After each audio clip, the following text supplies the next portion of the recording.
નમો નમઃ સ્વામિનારાયણ હરે.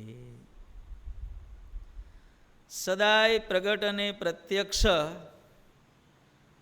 અક્ષરધામના અધિપતિ સ્વામિનારાયણ બાપા, શ્રી સ્વામિનારાયણ ગાદીના આદ્યાચાર્ય પ્રવર, ધર્મ ધુરંધર સનાતન ધર્મ સમ્રાટ પરમ કલ્યાણકારી જીવનપ્રાણ સ્વામી બાપા, ગુરુદેવ જીવનપ્રાણ સ્વામી બાપાના પ્રથમ ઉત્તરાધિકારી આચાર્ય શ્રી પુરુષોત્તમ પ્રિયદાસજી સ્વામીશ્રી, ગુરુદેવ જીવનપ્રાણ સ્વામી બાપાના દ્વિતીય ઉત્તરાધિકારી પ્રવર્તમાન આચાર્ય શ્રી જીતેન્દ્રિય પ્રિયદાસજી સ્વામીશ્રી, પૂજનીય સંતો, વાલા હરિભક્તો, આપણા જીવનપ્રાણ સ્વામી બાપાએ કારણ સત્સંગમાં શરૂ કરેલી અનેક સનાતન પરંપરાઓમાંની એક અદ્ભુત પરંપરા, ચાતુર્માસમાં જીવનપ્રાણ સ્વામી બાપા વિરચિત સંસ્કૃત ગ્રંથ સ્વામિનારાયણ બાપા સ્વામી બાપા ચરિત્રામૃત સાગર, એની કથાનું અત્રે આ સુરત ધામે ઘનશ્યામ મહારાજ બાપા અને સ્વામી બાપાના સાનિધ્યમાં આયોજન કરવામાં આવ્યું છે. સંસ્કૃત ભાષા એ વિશ્વની તમામ ભાષાઓની માતા કહેવામાં આવે છે. સંસ્કૃત ભાષાની મુખ્ય વિશેષતા શું છે? હજારો બાબતોની અંદર સંસ્કૃત ભાષા બીજી ભાષાઓ કરતાં અનેક રીતે વિશેષ છે, પરંતુ એની આંખે ઉડીને વળગે એવી વિશેષતા કે સંસ્કૃત ભાષાની અંદર અબજો શબ્દો છે. એ અબજો શબ્દોમાં આખી વિશ્વની તમામ ભાષાઓમાં સંસ્કૃત ભાષા એક એવી ભાષા છે કે ભાષાની અંદર એક પણ ગાળ નથી. દુનિયાની તમામ ભાષાઓમાં ગાળો છે ભાઈ. જુઓ, હિન્દીમાં, ગુજરાતીમાં, મરાઠીમાં, બંગાળીમાં, ઇંગ્લિશમાં, રશિયન, જાપાનીઝ, બધી ભાષાઓમાં ગાળોના શબ્દો છે, પરંતુ વિશ્વની સંસ્કૃત એક ભાષા એવી છે કે એમાંના એક પણ શબ્દ ગાળ તરીકે વપરાતો હોય એવો એક પણ શબ્દ સંસ્કૃત ભાષાની અંદર નથી. આના ઉપરથી તમે સમજી શકશો કે આ સંસ્કૃત ભાષા એ કેટલી મહાન છે. અને એ સંસ્કૃત ભાષાની રચના આપણા ગુરુદેવ જીવનપ્રાણ સ્વામી બાપાએ કરી. એની કથાનું આયોજન અત્રે કરવામાં આવ્યું છે. સ્વામિનારાયણ ભગવાન ડભાણનો સમયો કરવા માટે ડભાણ પધાર્યા છે, અને એ સમયે ભગવાને ડભાણનો સમયો ખૂબ સારી રીતે એનો આરંભ કરાવ્યો. ભગવાનનો જય જયકાર થવા લાગ્યો. પરંતુ એ સમયે શું બન્યું એની કથા આપણને ગોપાળ બાપા સંભળાવે છે. આપણે બધાએ મૂર્તિમાં રહી મૂર્તિનું અનુસંધાન રાખીને કથા વાર્તાનું શ્રવણ તે કરીએ. સ્વામિનારાયણ હરે.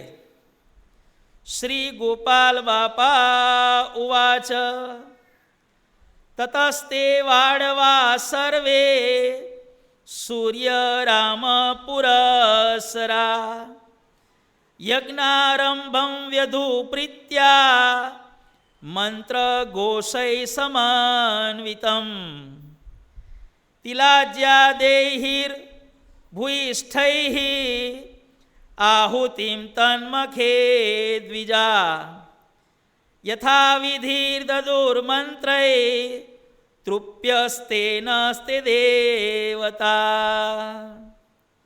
સ્વામિનારાયણ ભગવાને ડભાણમાં સમયો કરાવ્યો. એ સમયાનો લાભ લેવા માટે એટલા બધા આશ્રિતો ભેગા થયા કે આપણા સત્સંગના સાહિત્યમાં એની નોંધ કરવામાં આવેલી છે કે એ ડભાણના સમયામાં ભગવાને જે સભા મંડપ બંધાવ્યો હતો એ સભા મંડપ બંધાવવો પડે ને, એ મંડપનો વિસ્તાર 27 વીઘામાં હતો. આના ઉપરથી તમે એસ્ટિમેટ કાઢો કે સભા કેવડી મોટી હશે અને ભક્તો કેટલી સંખ્યામાં સમૈયાનો લાભ લેવા માટે આવ્યા હશે.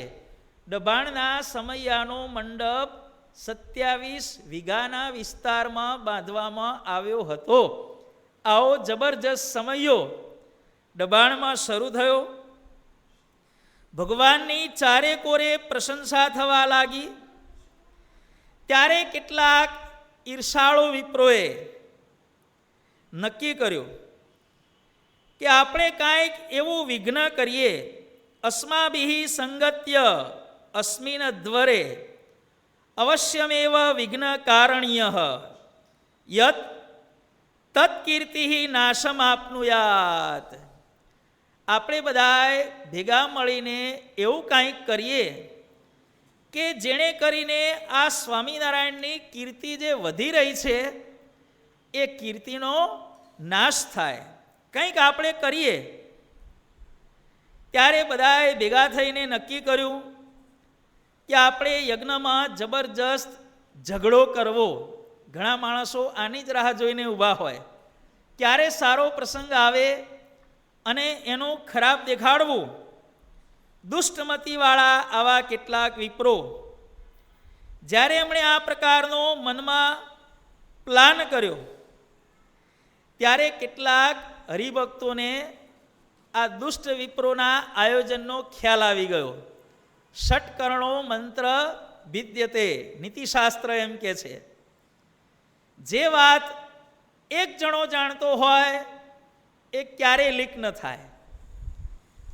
2 જણા જાણતા હોય એમાંથી એક જણો ફૂટી જાય તો લીક થાય. પણ જે વાતને 3 જણા જાણી ગયા એ વાત ખાનગી રહે એવી ક્યારે પણ આશા રાખવી નહીં. ષટકર્ણ, ષટ એટલે 6, કર્ણ એટલે કાન. ષટકર્ણો મંત્ર ભિદ્યતે. 6 કાને ગયેલી જે વાત છે એ ક્યારે પણ ખાનગી રહેતી નથી. 3 જણને ખબર પડે ને, આપણે પેલી રેસ લગાવવાની હોય તો પહેલાં બધાને લાઈનમાં ઊભા રાખે લીટી આગળ. પછી પેલો જે દોડાવનારો વ્યાયામનો શિક્ષક શું કે 1 2 અને 3 બોલે એટલે બધાએ દોડવા માંડે. એમ કોઈ પણ વાતની 3 જણને ખબર પડે ને એટલે વાત દોડવા માંડે. 1 2 બોલો ત્યાં સુધી ન દોડે, પણ 3 બોલો એટલે બધાએ દોડવા માંડે. એમ કોઈ પણ વાતની 3 વ્યક્તિને જાણ થાય એટલે એ વાત દોડતી થઈ જાય. ખ્યાલ આવી ગયો કે આ બધા વિપ્રોએ વિઘ્ન કરવાનું જબરજસ્ત આયોજન કર્યું છે. ત્યારે સામે પણ બળિયા, કડિયા અને છડિયા એવા સ્વામિનારાયણ ભગવાન માણકી ઘોડી ઉપર અસવાર થઈ અને પાકશાળામાં પધાર્યા. અને ભગવાને યુક્તિપૂર્વક બધા વિપ્રોને કહ્યું, વાક્ય વિશારદ, બોલવામાં કુશળ એવા હરિ, પાચકાન દ્વિજાન સ્વસ્ય અંતિકમ આહુય ઇત્યેવમ ઉચે. બધા વિપ્રોને બોલાવીને કહ્યું કે તમે બધાએ આ રસોઈ કરવામાં ખૂબ જ મહેનત કરી છે. તમે બધા મહેનત કરવાથી થાકી ગયેલા લાગો છો. માટે તમે એક કામ કરો, તમે થોડોક આરામ કરો. સવારમાં સ્નાન કરી અને મારે તમને ખૂબ જ દક્ષિણા આપવાની છે. દક્ષિણા લેવા માટે તમે આવી જજો. દક્ષિણાનું નામ પડ્યું એટલે બધા વિપ્રો પાકશાળાનો ત્યાગ કરી અને બધા સૂવા માટે જતા રહ્યા. આ બાજુ દ્વેષી બ્રાહ્મણોથી ભરાયેલી પાકશાળા આખી ખાલી થઈ ગઈ. એટલે મહારાજે સત્સંગી બ્રાહ્મણોને કહ્યું કે આ બધી જે રસોઈ કરી છે એ રસોડાનો ચાર્જ હવે તમે બધા સંભાળી લો, કે કોઈને પણ પેસવા દેશો નહીં. કે સત્સંગી બ્રાહ્મણોએ પાકશાળાનો આખો કબજો લીધો અને પછી ભોજનનો સમય થયો દાન વિધિ પૂરો થયો ત્યારે પેલા વિપ્રોને ખ્યાલ આવ્યો કે આ તો બધું સ્વામિનારાયણ ભગવાને પ્લાન કરી અને આપણું બધું એ લઈ લીધું. બધા વિપ્રોને જમાડવા માટે બેસાડ્યા અને મહારાજ ત્યાં ફરીથી માણકી ઘોડી ઉપર સવાર થઈ અને પધાર્યા. અને ત્યાં ભગવાન કહે છે કે હે વિપ્રો, તમને બધાને મેં જમવા માટે બોલાવ્યા છે, ઝઘડો કરવા માટે બોલાવ્યા નથી. જો તમે કોઈ પણ ઝઘડો કરશો તો શું થશે એનો તમને અત્યારે એક ડેમો બતાવું છું. ભગવાને પોતાના પાર્ષદોને કહ્યું કે આ સામે જે દાળની કોઠીઓ ભરેલી છે એ દાળની કોઠીઓ ઉપર બંદૂકના ભડાકા કરો. પાર્ષદોએ બંદૂકથી ગોળીબાર કર્યા અને દાળની ભરેલી જે 16 કોઠીઓ હતી એ ગોળીના પ્રહારથી તૂટી ગઈ અને આખી ભૂમિ દાળ દાળ દાળ દાળ થઈ ગઈ. બધી દાળ ઢોળાઈ ગઈ. 16 કોઠીઓ ભરીને દાળ હતી બધી ઢોળાઈ ગઈ. ભગવાન કહે છે કે જો સેજ પણ આગા પાછા થયા, જમ્યા સિવાય બીજી કોઈ પણ પ્રવૃત્તિ કરી તો જેમાં દાળ ઢોળાણી છે ને એમ તમારું લોહી રેડાશે. છાનામાના જમો, દાન દક્ષિણા લો અને રવાના થાઓ. અને દબાણનો યજ્ઞ છેલ્લા દિવસે પૂર્ણાહુતિમાં ખૂબ સારી રીતે ભગવાનની કૃપાથી સફળ થયો. આ પ્રસંગ આપણને ગોપાળ બાપાએ કહેલો છે. સૃષ્ટિનો જ્યારથી આરંભ થયો ત્યારથી દૈવી અને આસુરી, ધર્મ અને અધર્મ, રાત્રિ દિવસ, સજ્જન દુર્જન, દૈવી આસુરી સંગ્રામ ચાલ્યો જ આવે છે. અનાદિકાળથી માંડી અને ત્યાર સુધીનો જો આપણે ઇતિહાસ તપાસીએ તો આપણને ખ્યાલ આવશે કે દરેક સંઘર્ષની અંદર અંતે હંમેશા સત્યનો અને ધર્મનો વિજય થયો છે. કોનો પરાજય થાય અને કોનો વિજય થાય કોઈ પણ સંઘર્ષની અંદર એના કેટલાક બેઝિક નિયમો છે. કોઈ પણ બે વ્યક્તિ, બે સમાજ, બે દેશો ઝઘડતા હોય એના કેટલાક બેઝિક નિયમો છે. કોણ જીતશે, કોણ હારશે. મૂળભૂત નિયમ એ છે જેના પક્ષમાં ભગવાન હોય એનો વિજય છે. આ મૂળભૂત નિયમ છે. યત્ર યોગેશ્વર કૃષ્ણો યત્ર પાર્થો ધનુર્ધર તત્ર શ્રી વિજયોર ભૂતિર ધ્રુવા નીતિર્મતિર મમ. ગીતાનો છેલ્લો શ્લોક છે. આખી ગીતાનો સાર પહેલો શ્લોક અને છેલ્લો શ્લોક વાંચો એટલે ખ્યાલ આવી જાય. ગીતાનો પહેલો શ્લોક શું કહે છે? ધર્મ ક્ષેત્રે કુરુક્ષેત્રે. આપણા દરેકનું જીવન કુરુક્ષેત્ર છે. આપણે જન્મ્યા ત્યારથી કરી મૃત્યુ સુધી કોઈને કોઈ જાતના સંઘર્ષમાંથી આપણે પસાર થઈએ છીએ. પારિવારિક સંઘર્ષ, સામાજિક સંઘર્ષ, આર્થિક સંઘર્ષ, ધાર્મિક સંઘર્ષ, કેટલા સંઘર્ષો આપણા જીવનમાં આવ્યા. પણ એ દરેક સંઘર્ષની અંદર ગીતાનો છેલ્લો શ્લોક કહે છે ધર્મ ક્ષેત્રે કુરુક્ષેત્રે, પહેલો શ્લોક. અને છેલ્લો શ્લોક છે આ પૂર્વે કહ્યો તે યત્ર યોગેશ્વર કૃષ્ણો યત્ર પાર્થો ધનુર્ધર. જેના પક્ષમાં ભગવાન છે એનો જ હંમેશા વિજય છે. હવે ભગવાન કોના પક્ષમાં રહે એના પણ કેટલાક નિયમો છે. કેટલાય નિયમો છે. એમાંથી આજે આપણે આ દબાણના યજ્ઞના પ્રસંગ ઉપરથી આપણે એક બેઝિક નિયમની આપણે એક ચર્ચા કરીએ. સામાન્ય રીતે યુદ્ધનો જે પ્રારંભ કરે ને એનો હંમેશા છેલ્લે પરાજય થતો હોય છે. સામાન્ય નિયમ આ છે. કોઈ પણ બે વ્યક્તિઓ વચ્ચે, બે જૂથ વચ્ચે, બે દેશો વચ્ચે લડાઈ ઝઘડો થાય ત્યારે કોણ જીતશે અને કોણ હારશે એની જો આગાહી કરવી હોય તો એટલું જાણી લેવાનું કે આ સંઘર્ષ કયા પક્ષે શરૂ કર્યો. સાવ સાદી ગુજરાતી ભાષામાં કહીએ તો પહેલી હળી કોણે કરી? બસ આટલું જ. કેટલું ભાઈ? આજની આખી કથા પહેલી હળી કરે એનો હંમેશા પરાજય થાય છે. દ્રષ્ટાંતો દ્વારા આપણે સમજીએ. અનાદિકાળથી ચાલ્યું આવે છે. આપણા પુરાણોમાં દેવો અને અસુરોના સંઘર્ષની વાત આવે છે.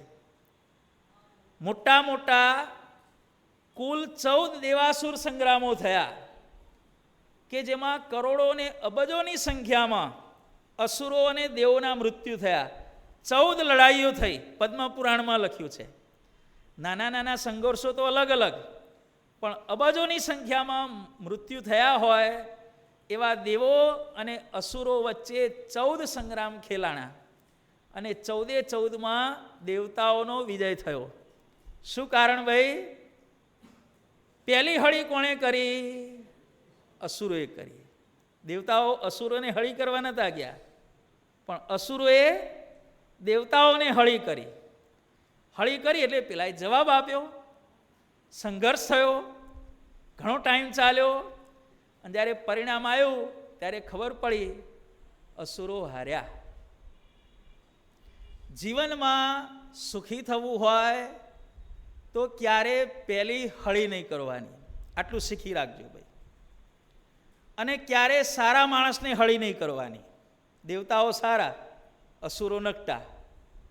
અને હંમેશા જોજો, જે નકટો હોય ને, જે દુષ્ટ હોય, જે ભંગાર હોય, એ સૌથી પહેલી હળી કરે. રહેવાય જ નહીં, એના બ્લડમાં હોય જ એવું ભાઈ. જ્યાં હખણો રહે જ નહીં ને.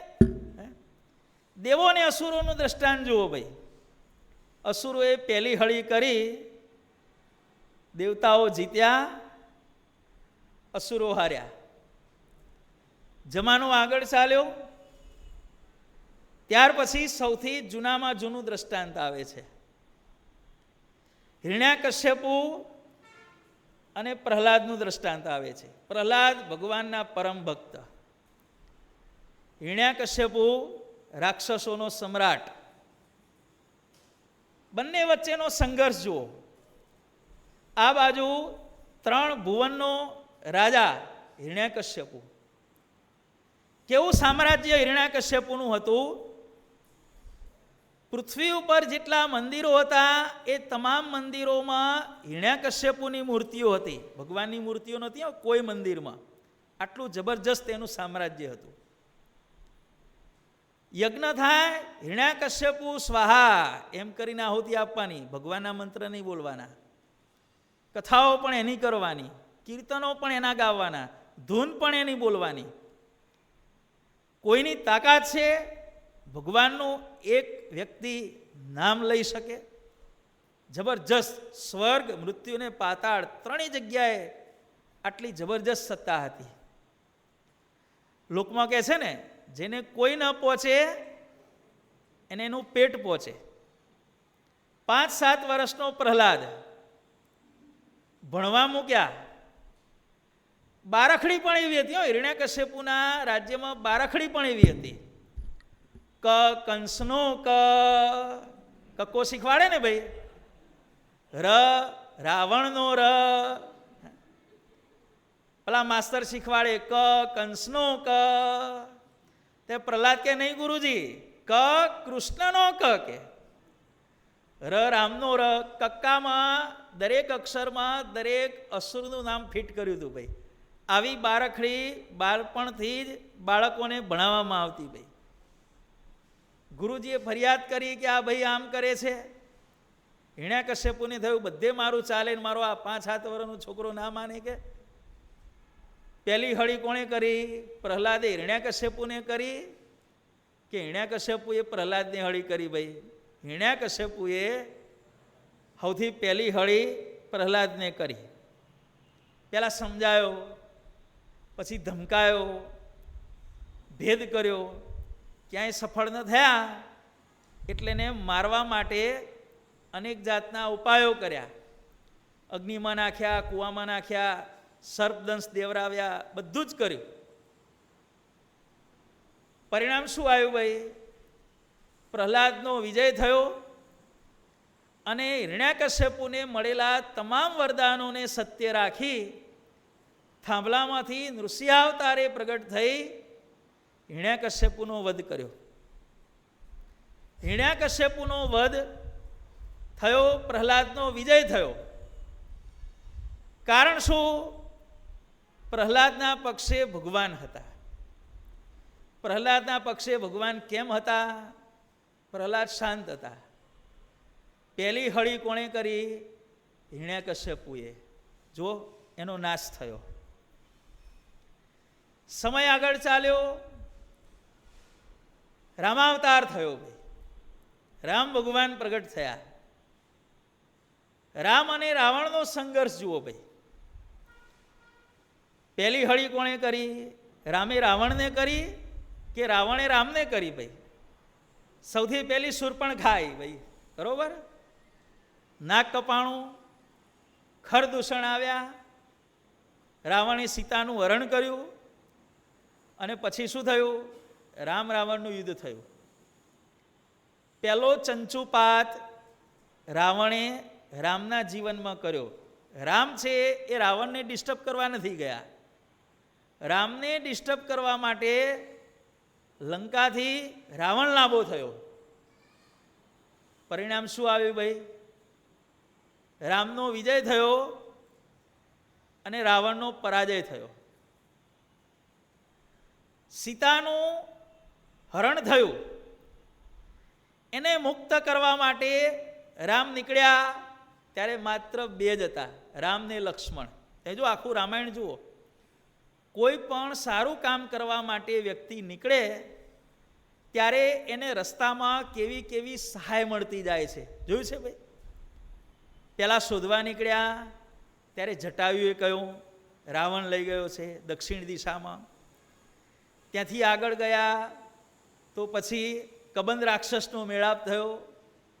એણે સબરીનું એડ્રેસ આપ્યું, સબરીએ સુગ્રીવનું એડ્રેસ આપ્યું. વાલીનો વધ થયા પછી વાનર સેનાની સહાય મળી. અત્યાર સુધીની મિલિટરીમાં સૌથી શ્રેષ્ઠ મિલિટરી જો કેવી હોય ને, નિસ્વાર્થ ભાવે, એ રામની મિલિટરી. કોઈને પણ પગાર આપ્યો નથી રામે, વગર પગારની મિલિટરી. ભાઈ જુઓ, કોઈને પગાર આપ્યો ભાઈ? કે હનુમાનજીનો પગાર 10,000 હતો, અંગદનો પગાર 7,000 હતો, સુગ્રીવનો પગાર 20,000 રૂપિયા હતો? પગાર નહીં. કોઈની જમવાની સગવડ નહીં કરવાની ભાઈ. ચલો ભાઈ ખીચડીને કઢી કરો, કે દાળ ભાત બનાવો, સવારના પોરના બટાકા પૌવા બનાવો, કે ચેવડો આપો. કોઈ વાનરને નાસ્તો કરાયો, ભોજન કરાયું ભાઈ? હોની જાતે બધા ખાઈ લે. કોઈના ઉતારાની સગવડ નહીં કરવાની. જેને જ્યાં જે ડાળી મળી રાત્રે હોઈ જાય ભાઈ. પગાર નહીં, જમવાની સગવડ નહીં, ઉતારાની સગવડ નહીં કરવાની. અને તેમ છતાંય તમામ વાનરો નિષ્ઠાપૂર્વક લડ્યા. જુઓ ભાઈ, સારું કામ કરે ને એને નિસ્વાર્થ ભાવની સહાય હંમેશા મળતી હોય છે. યુદ્ધ પૂરું થયું, કેટલાય વાનરો મૃત્યુ પામ્યા હતા.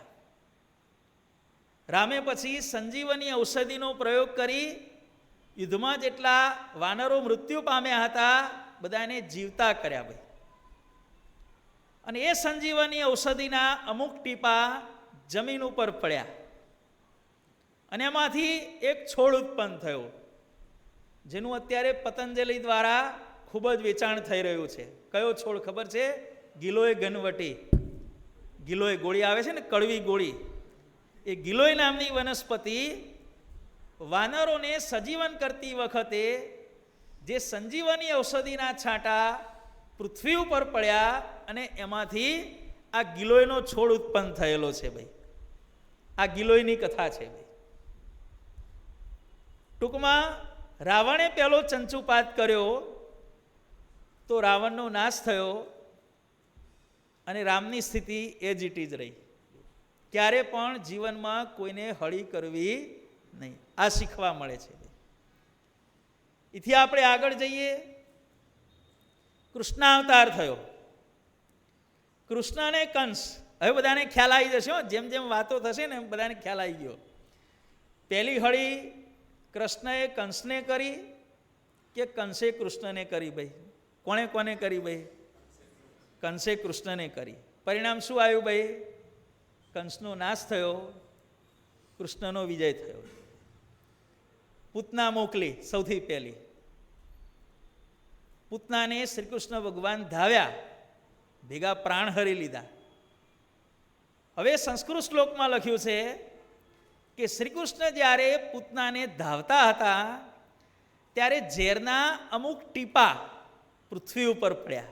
જેમ પેલી રામવાળી સંજીવની ઔષધિના ટીપા પૃથ્વી ઉપર પડ્યા અને એમાંથી ગિલોય ઉત્પન્ન થઈ, એમ શ્રી કૃષ્ણ પૂતનાને ધાવતા હતા અને એમાંથી ઝેરના અમુક ટીપા પૃથ્વી ઉપર પડ્યા અને એમાંથી એક છોડ ઉત્પન્ન થયો. છોડનું નામ શું છે? તમાકુ. તમાકુનો છોડ સંસ્કૃત શ્લોકમાં તમારે જોવો જ પ્રૂફ બતાવીશું, ચોપડી પડી જ છે. શ્રી કૃષ્ણ પૂતનાને ધાવતા હતા અને એમાંથી ઝેરના અમુક ટીપા પૃથ્વી ઉપર પડ્યા, એમાંથી એક વનસ્પતિ ઉત્પન્ન થઈ અને વનસ્પતિને આજે આખું વિશ્વ તમાકુ તરીકે ઓળખે છે. તમાકુ છે એ ઝેર છે, સરકાર પ્રચાર કરે છે, આપણે પણ બોલીએ છીએ, સમજીએ છીએ. એનું કારણ છે કે તમાકુની ઉત્પત્તિ જ પોઈઝનમાંથી થયેલી છે, ઝેરમાંથી જ ઉત્પન્ન થયું છે, માટે ઝેર જ હોય. અસુરો મોકલ્યા, આમંત્રણ આપીને મથુરા બોલાવ્યા, કુવલાયા પીડ હાથીને, ચાણૂર મુષ્ટિક બધા મલ્લો, કેટલું બધું આયોજન કર્યું તેમને મારવા માટે. પણ શ્રી કૃષ્ણનો એક પણ વાળ વાંકો થયો. પરિણામ શું આવ્યું? કંસનો નાશ થયો. એના પિતા ઉગ્રસેનને બેસાડ્યા અને શ્રી કૃષ્ણ વળી પાછા પોતાની ડ્યુટી ઉપર લાગી ગયા. કૃષ્ણ અને કંસના સંઘર્ષમાં કૃષ્ણનો વિજય થયો, કંસનો પરાજય થયો. એનું મુખ્ય કારણ શું છે કે પહેલી હળી કંસે કૃષ્ણને કરી હતી. કૃષ્ણ બિચારા ઘોડિયામાં ઝૂલતા હતા. ભાઈ એ શું બધી હળી, ઉંમર જ ક્યાં હતી એવડી, નાના હતા, પણ તોય પેલો હખણો રહ્યો નહીં. હખણા રહેવું, સમજ્યા ભાઈ? લોકમાં કે ને હખણા રહેવું, જીવનમાં શાંતિ મેળવવી હોય તો. પાંડવોને કૌરવોનો સમય આવ્યો પેરેલેલમાં. આ બાજુ શ્રી કૃષ્ણ, આ બાજુ કૌરવો ને પાંડવો. એનો પણ બાલ્યાવસ્થાથી સંઘર્ષ શરૂ થયો. મહાભારતનું 18 દિવસનું યુદ્ધ થયું અને એ યુદ્ધની અંદર આપણે બધા જાણીએ છીએ, પાંડવો જીત્યા, કૌરવો હાર્યા. હજારો કારણોમાંનું એક કારણ કે પહેલી હળી કોણે કરી હતી? ભાઈ કૌરવોએ કરી હતી. પાંડવો કૌરવોને હળી કરવા નહોતા ગયા, એ તો જેન્ટલમેન હતા બિચારા. શું બધું હાય હા નાય ના, બીજી માથાકૂટ હતી જ નહીં. માથાકૂટ બધી ક્યાં ભેગી થઈ હતી? દુર્યોધનમાં ભેગી થઈ હતી. આખી જિંદગી હરિયો કરી ભાઈ નાનપણમાં, અને જેટલી હરિયો કરી એટલું નુકસાન કૌરવોને થયું અને ફાયદો પાંડવોને થયો. દુષ્ટ વ્યક્તિ દ્વારા સજ્જન વ્યક્તિને હેરાન કરવા માટે જે ઉપાયો કરવામાં આવતા હોય છે, એ ઉપાયોનું વિપરીત પરિણામ એ દુષ્ટએ જ ભોગવવું પડતું હોય છે અને એ ઉપાયો સજ્જનને ફાયદારૂપ થતા હોય છે. જુઓ ભાઈ, સૌથી નાનપણમાં પહેલી વાર ભીમને ઝેર આપવામાં આવ્યું અને નદીમાં ડૂબાડી દીધો. શું પરિણામ આવ્યું? ભીમભાઈ તો ડૂબતા ડૂબતા ડૂબતા છેક પાતાળ લોકમાં ગયા. વાસુકી નાગ પાસે પહોંચ્યા. અલ્યા તું કોણ છે? કે આ મારી મા થાય, આ મારા પિતા થાય. અલ્યા તું તો મારો ભાણો થાય. કે અમૃત પીવડાયું. બોલો, 10,000 હાથીની શક્તિવાળો ભીમ થઈ, ચાર્જિંગ બરોબર, બેટરી ચાર્જ થઈ અને પાછી આવી. બોલો, શું કાંદા કાઢ્યા કૌરવોએ? પાંડવોને હેરાન કરી અને કૌરવોએ શું કાંદા કાઢ્યા? ભીમને ઝેર આપ્યું, સામે 10,000 હાથીનું બળ લઈ અને પાછો આવ્યો. પાંડવોને જીવતા સળગાવી દેવા માટે લાક્ષાગૃહની રચના કરવામાં આવી. શું પરિણામ આવ્યું? પાંડવો બચી ગયા, પણ સામે દ્રૌપદી સાથે એમના લગ્ન થયા અને એમની સાઈડ આખી મજબૂત બની. જો ભાઈ આ પરિણામ આવ્યું. ત્યાર પછી જુગાર રમ્યા, કપટથી હરાવવામાં આવ્યા, દ્રૌપદીનું વસ્ત્રાહરણ કર્યું, જે થાય બધું જ એમણે કર્યું. પરિણામ શું આવ્યું ભાઈ? વનવાસ દરમિયાન પાંડવો અનેક પ્રકારની સિદ્ધિઓ મેળવીને આવ્યા. કેટલાય રાજાઓનો સાથ સહકાર મળ્યો. મહાભારતનું યુદ્ધ થયું અને એમાં પાંડવોનો વિજય થયો. જુઓ, છેલ્લે ગાંધારીએ પ્રયત્ન કર્યો, મારા દીકરાનું આખું શરીર વજ્રનું બની જાય. શ્રી કૃષ્ણની યુક્તિથી એ ઉપાય પણ નિષ્ફળ ગયો.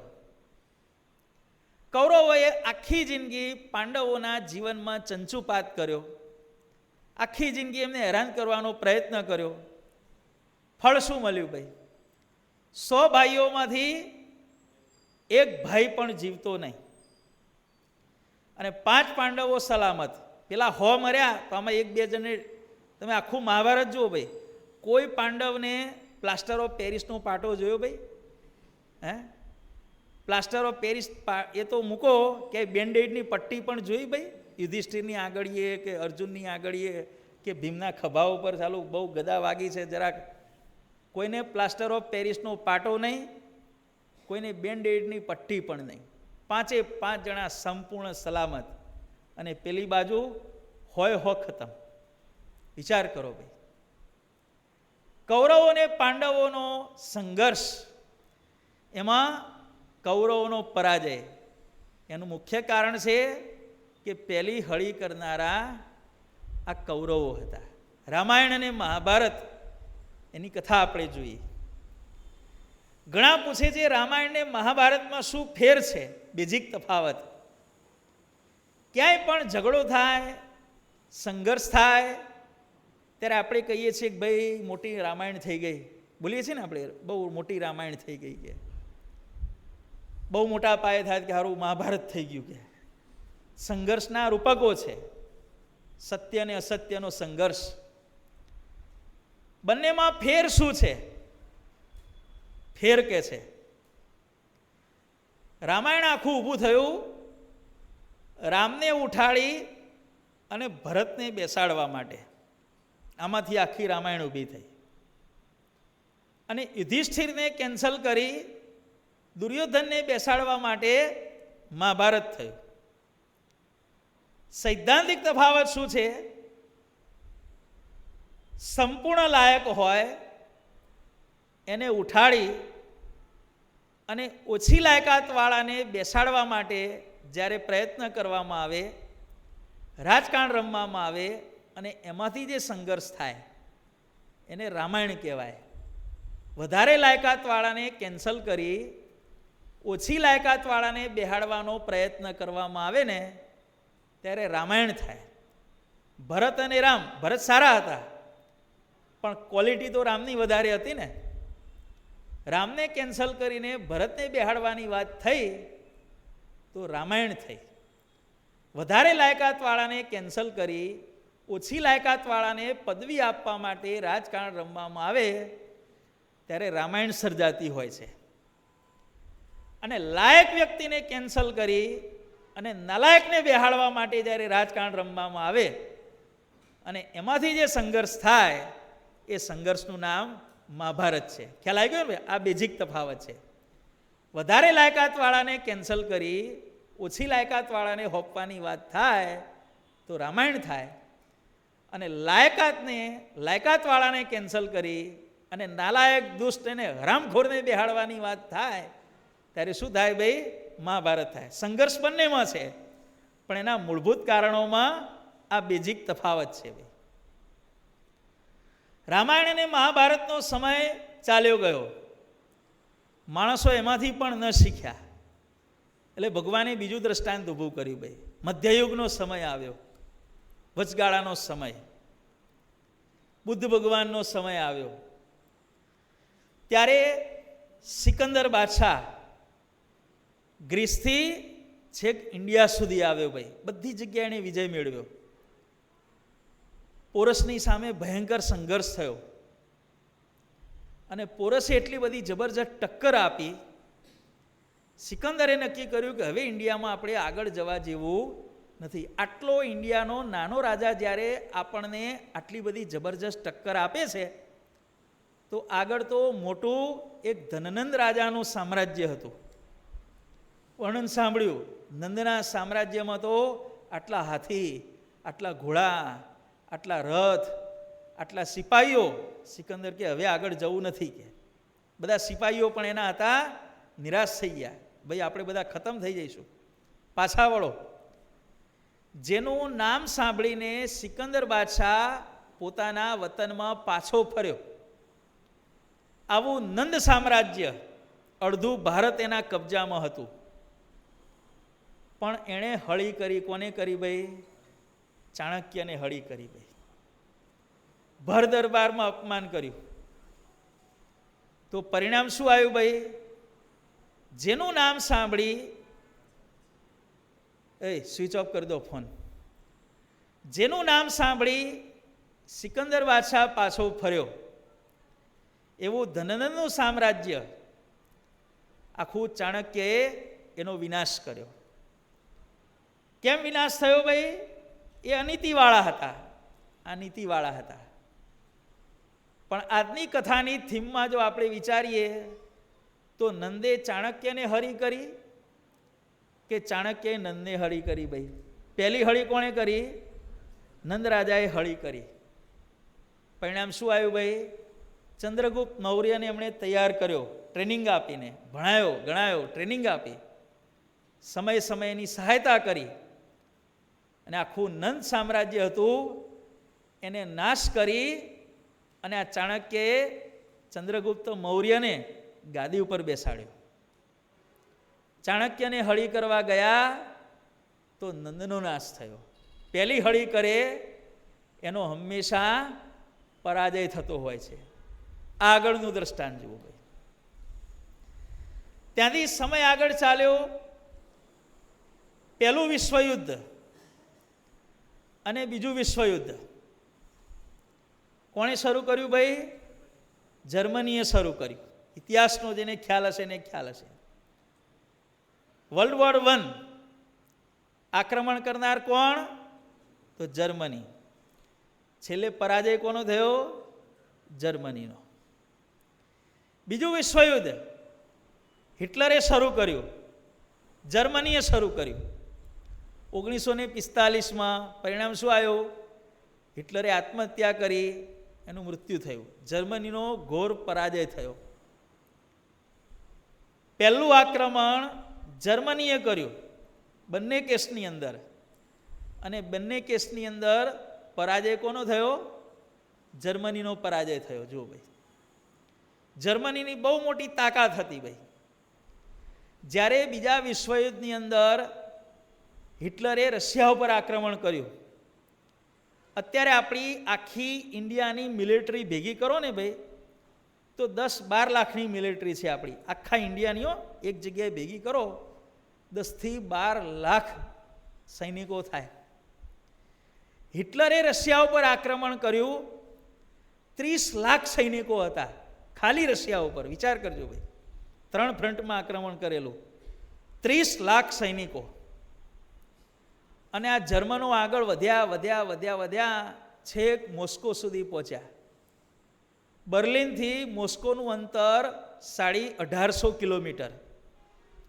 1850 કિલોમીટરમાં જર્મનીનું સૈન્ય મોસ્કોથી 20 કિલોમીટર દૂર હતું. હવે વિચાર કરો, 1850માંથી 1830 કિલોમીટર કાપ્યા હોય, એને બાકીના 20 કિલોમીટરમાં શું તકલીફ પડવાની ભાઈ? કોઈ તકલીફ, 20 કિલોમીટર જ બાકી હતા. 1850માંથી 1830 તો પૂરા થઈ ગયા. અને વ્યૂહરચના કેવી જબરદસ્ત કરેલી! મોસ્કોને એ લોકોએ 3 બાજુથી ઘેરી લીધું ભાઈ. 3 આર્મી થઈ. એક આર્મી સામે ઊભી રહી, બીજી આર્મી આમ ઘેરો ગાલવા માંડી, ત્રીજી આર્મી આમ ઘેરો ગાલવા માંડી. અને નક્કી કર્યું કે જો આ ઘેરો ગાલતી આર્મીને આ લોકો ફાઇટ આપવા જાય તો પેલા સામેવાળા આક્રમણ કરે. સમજાય છે ને બધી? એક આર્મી આમથી આમ આવી 10 લાખની, 10 લાખની આર્મી આમ આવી, અને 10 લાખની આર્મી તો લડતી ને લડતી ઊભી જ હતી. પણ ભગવાને એવું કર્યું જબરજસ્ત. હિટલરને એટલો બધો આત્મવિશ્વાસ હતો. 6 ડિસેમ્બરના રોજ આપણે મોસ્કો જીતી લઈશું. પ્રોગ્રામ નક્કી થઈ ગયો. હિટલરે 6 ડિસેમ્બરે મોસ્કો જવાનું, ધ્વજ ફરકાવવાનો, આણે પ્રવચન કરવાનું, આ સલામી આપવાની, બધા પ્રોગ્રામો નક્કી થઈ ગયા.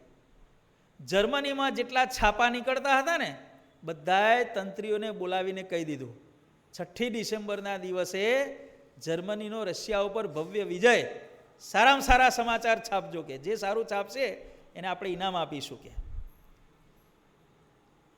પણ થયું શું?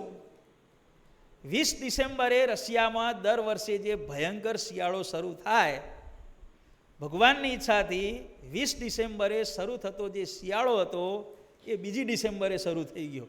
એ વર્ષે તાપમાન થઈ ગયું -40 ડિગ્રી સેન્ટીગ્રેડ. -40 કોને કહેવાય?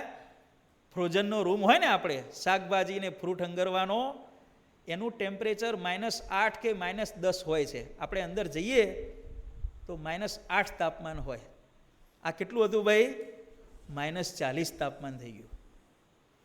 -40 તાપમાન થયું એટલે સાયન્સનો નિયમ તમે જાણો છો, જેમ ઠંડી પડે એમ ધાતુ સંકોચાય.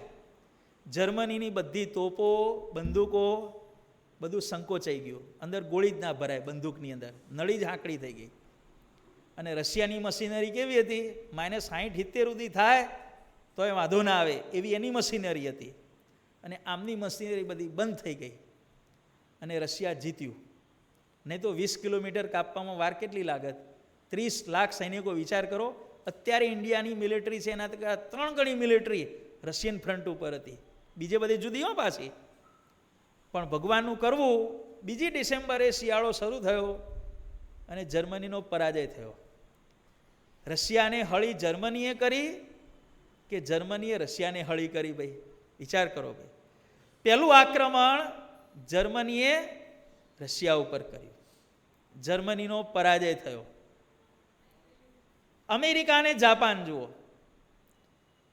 આપણને એમ દયા આવે કે ભાઈ જાપાન ઉપર અમેરિકાએ એટમ બોમ્બ ફેંક્યા, પણ હિસ્ટ્રી તપાસો તો ખ્યાલ આવે. પહેલું આક્રમણ જાપાને અમેરિકા ઉપર કર્યું હતું કે અમેરિકાએ જાપાન ઉપર કર્યું હતું? ભાઈ પર્લ હાર્બર ઉપર, પર્લ હાર્બર હવાઈ ટાપુ ઉપર, ત્યાં પહેલું આક્રમણ જાપાને કર્યું. 2 એટમ બોમ્બ પડ્યા અને એવું સીધું થઈ ગયું, હજી સુધી ચૂં કે ચા કરતું નથી. કેવું જાપાન કેવું છે? એકદમ શાંત થઈ ગયું. 2 ફટકા બરોબર વાગ્યા, કેવું શાંત થઈ ગયું. હજુ બોલે છે ભાઈ, 80 વર્ષ થવા આવ્યા, હજી બોલતું નથી. ભાઈ પહેલી હળી કોણે કરી? ભાઈ જાપાને કરી. પરિણામ શું આવ્યું? 2 એટમ બોમ્બ ખમવા પડ્યા. આજે પણ એટમ બોમ્બની અસર નીચે બાળકો ખામીવાળા જન્મે છે. આજે 80 વર્ષે. ભાઈ પરિણામ આ આવ્યું. ભાઈ કોકને હરી કરવા જાઓ ને, એનું પરિણામ આ આવે. આટલું યાદ રાખવાનું. ભાઈ હવે આપણે ભારત દેશની વાત કરીએ. ભાઈ ગાંધીજી ને અંગ્રેજો.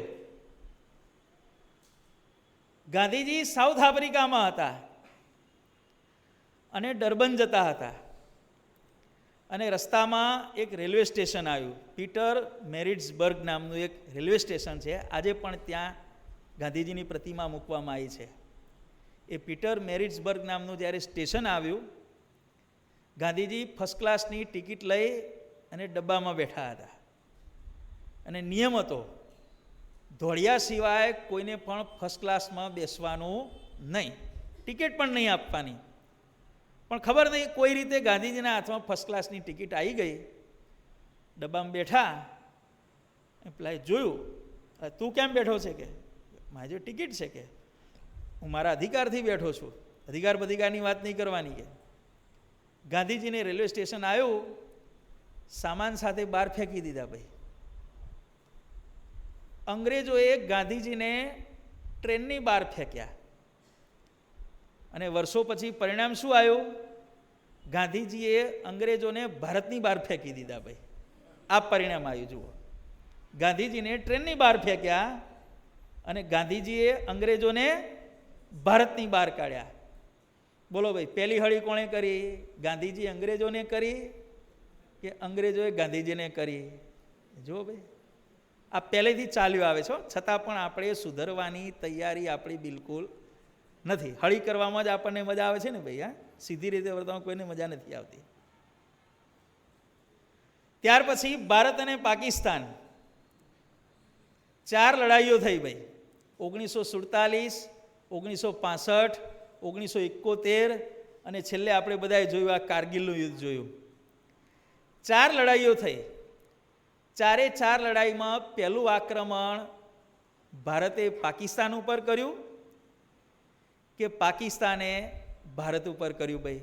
4 કેસમાં તમે જુઓ, પાકિસ્તાને ભારત ઉપર આક્રમણ કર્યું અને 4 યુદ્ધમાં પાકિસ્તાનનો પરાજય થયો. જુઓ ભાઈ, પહેલી હળી કોણે કરી ભાઈ?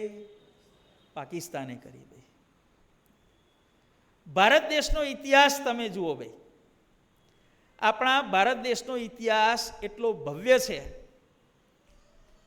આપણા ભારત દેશે વિશ્વના કોઈ પણ દેશ ઉપર આક્રમણ કર્યું નથી ભાઈ. માત્ર 2 પ્રસંગો એવા બન્યા છે, માત્ર 2 પ્રસંગો કે જેમાં ભારતે પોતાની આર્મી બીજા દેશની અંદર મોકલી હોય. યાદ આવે છે પ્રસંગો ભાઈ? સૌથી પહેલી આર્મી રામચંદ્રજીએ લંકા ઉપર આક્રમણ કર્યું ત્યારે ઇન્ડિયાની આર્મી ઇન્ડિયાની બહાર ગઈ હતી ભાઈ. આ પહેલો પ્રસંગ.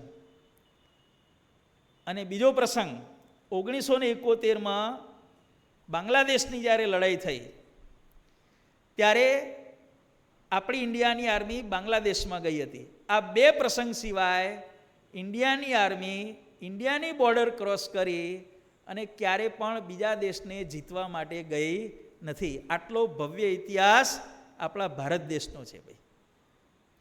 અને બંને પ્રસંગોમાં જુઓ, રામે રાવણને માર્યો, પણ રામે લંકામાં પ્રવેશ નથી કર્યો ભાઈ. લક્ષ્મણને મોકલ્યા, વિભીષણનો રાજ્યાભિષેક કરી આવો. ત્યાંની લોકલ પબ્લિકને રાજ્ય સોંપ્યું. નહીં તો રામ ધારત તો સોનાની લંકા આખી કબજે કરી શકત, પણ લંકામાં એણે પગ જ નથી મૂક્યો ભાઈ. વિભીષણને રાજ્ય સોંપી દીધું. તમારી લોકલ પબ્લિક હોય એ વહીવટ કરે ભાઈ. બાંગ્લાદેશમાં પણ એવું થયું. ભારતનું સૈન્ય જીત્યું, પણ તમને જાણીને નવાઈ લાગશે કે ભારતની સેનાએ બાંગ્લાદેશમાં જ્યારે વિજય મેળવ્યો ત્યારે ઢાકામાં તિરંગો નહોતો લહેરાવ્યો. ઢાકાનો બાંગ્લાદેશનો ત્યારે રાષ્ટ્રધ્વજ છે ને, એ રાષ્ટ્રધ્વજ લહેરાવવામાં આવ્યો હતો. નહીં તો તિરંગો લહેરાવતા આપણને કોઈ રોકી શકવાનું હતું ભાઈ? કોઈ નહોતું રોકી શકવાનું.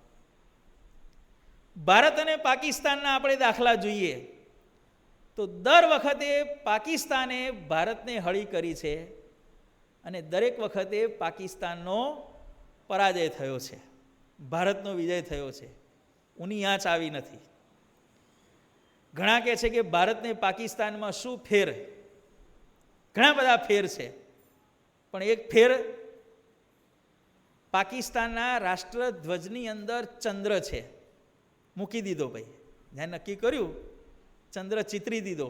પાકિસ્તાનની પ્રજાને કહી દીધું, જો આપણા રાષ્ટ્રધ્વજની અંદર આ ચંદ્ર છે. પાકિસ્તાનના રાષ્ટ્રધ્વજની અંદર ચંદ્ર છે.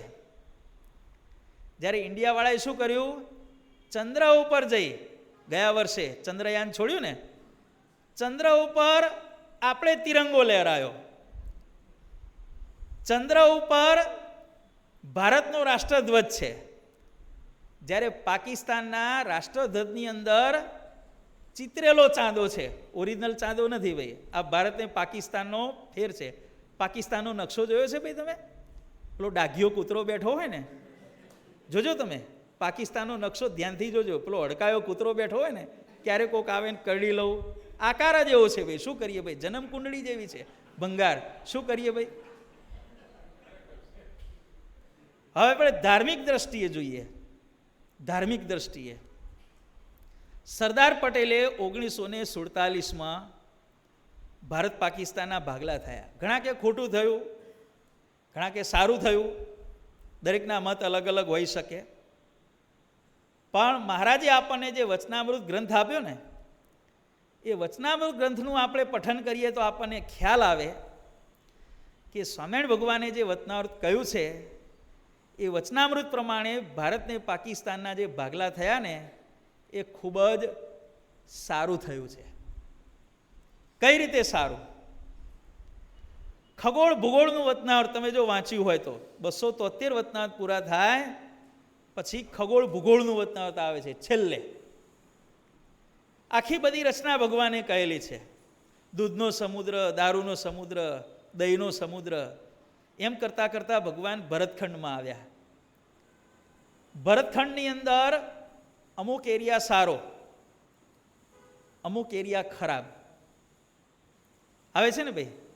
12.5 દેશ ઉત્તમ છે અને 13 દેશ છે એ અનાર્ય છે. ભરતખંડની અંદર 13 એરિયા એવા છે કે સત્સંગ માટે અનુકૂળ નથી અને 12.5 વિભાગ એવા છે કે ખૂબ સારા છે ભગવાન ભજવા માટે. ખગોળ ભૂગોળના વચનામૃત પ્રમાણે જ્યારે ભારત પાકિસ્તાનના ભાગલા થયા ને ત્યારે એ ભરતખંડના જેટલા ભંગાર એરિયાઓ છે ને એ બધા અત્યારે પાકિસ્તાન અને બાંગ્લાદેશમાં છે અને જેટલા સારા એરિયાઓ કહેવામાં આવ્યા છે એ બધા સારા એરિયાઓ અત્યારે ઇન્ડિયામાં છે. જો એક જાણવા જેવી હકીકત છે. ભરતખંડની અંદર જેટલો સારો ભાગ છે એ બધો સારો ભાગ અત્યારે ભારત દેશમાં છે અને ભરતખંડનો જેટલો ખરાબ ભાગ કહેવામાં આવ્યો છે એ બધો ખરાબ ભાગ પાકિસ્તાન અને બાંગ્લાદેશના હાથમાં ગયો છે. ભાઈ, કેરીનો રસ ભારતના હાથમાં આવ્યો, છાલ અને ગોટલા પાકિસ્તાનના હાથમાં આવ્યા. ભાઈ, વચનામૃતના સિદ્ધાંત પ્રમાણે ભાઈ ભારત પાકિસ્તાનની લડાઈની વાત થઈ. શું થાય છે ભાઈ? પાકિસ્તાન દર વખતે હારે છે. બેઝિક કારણ શું છે? પહેલી હળી પાકિસ્તાન કરે છે. જુઓ ભાઈ, હવે આપણે થોડા ઘરમાં આવીએ. ભાઈ, તમારા ઘરની અંદર પણ શું ચાલતું હોય છે? જુઓ ભાઈ, સાસુ ને વહુનો સંઘર્ષ. પહેલી હળી કોણ કરે છે? ભાઈ, વહુ કરે છે કે સાસુ કરે છે? ભાઈ જમનલાલ, હે, પહેલી હળી કોણ કરે છે? સાસુ જ કરે. ભાઈ તમે જોજો, પેલી વહુ નવી આવે એ બધી સાસુને ટેન્શન ચડે કે આ નવી આવી છે, મારા છોકરાને પોતાનો કરી લેશે, એના કરતાં શરૂઆતમાં જ એને દબાઈ દઉં. બરોબર, એટલે હજી થોડું રહેવા દે શાંતિથી. ના, હખણું રહેવાય જ નહીં. ભાઈ 2-4 દાડા, અઠવાડિયું, 10 દાડા થાય અને સૌથી પહેલું સાસુનું આક્રમણ વહુ ઉપર થાય. બરોબર, પરિણામ શું આવે છે? ભાઈ, આ 2G હોય ને પેલું 5G હોય. બરોબર, મગજ કેવું હોય? સાસુનું મગજ જૂનું મોડેલ હોય એટલે એવું જ હોય ને ભાઈ. આ 2G હોય ને પેલું 5G હોય. પરિણામ શું આવે છે? પહેલી હળી સાસુ કરે છે તો આખી જિંદગી વહુથી દબાવવાના દિવસો આવે છે અને બહુ આવશ્યકતા ઊભી પડે તો ઘરડા ઘરમાં જવાના પણ દિવસો આવે છે. પહેલી હળી કોણે કરી? જમનલાલ, સાસુએ કરી. ભાઈ જો, મોટા ભાગના સંઘર્ષમાં ઇતિહાસ તપાસો. ભાઈ, સાસુઓ જ પોતાને હાથે કરીને પોતાની કબર ખોદતી હોય, વહુ પણ જાણે ખોદો, 10 ફૂટ 15 ફૂટ ખાડો કરો, પછી તમને ધક્કો મારીને દાટી દઉં. ભાઈ, વહુ રાહ જોતી હોય ક્યારે ખાડો ખોદે છે. હંમેશા લોકમાં કહેવામાં આવે છે, કારિયાણીનું પહેલું વચનામૃત વાંચજો. ભાઈ, ઈયળ ને ભમરીનું દ્રષ્ટાંત આવે છે. ભાઈ, નવી વહુ હોય ને એ ઈયળ જેવી હોય. કોના જેવી હોય? ભાઈ, પરણીને આવેલી હોય, ઈયળ જેવી. ઈયળનું કામ શું? ફોલી ખાવાનું. ભાઈ, જેમાં ઈયળ પડી હોય ને ફોલી ખાય. નવી વહુ હોય ને એ ઈયળ જેવી હોય, એના ધણીને ફોલી ખાય. ભાઈ બરોબર, બહુ માથાકૂટ ના કરે. પણ થાય શું કે પેલી ઈયળ ઉપર ભમરીના ડંખ વાગે.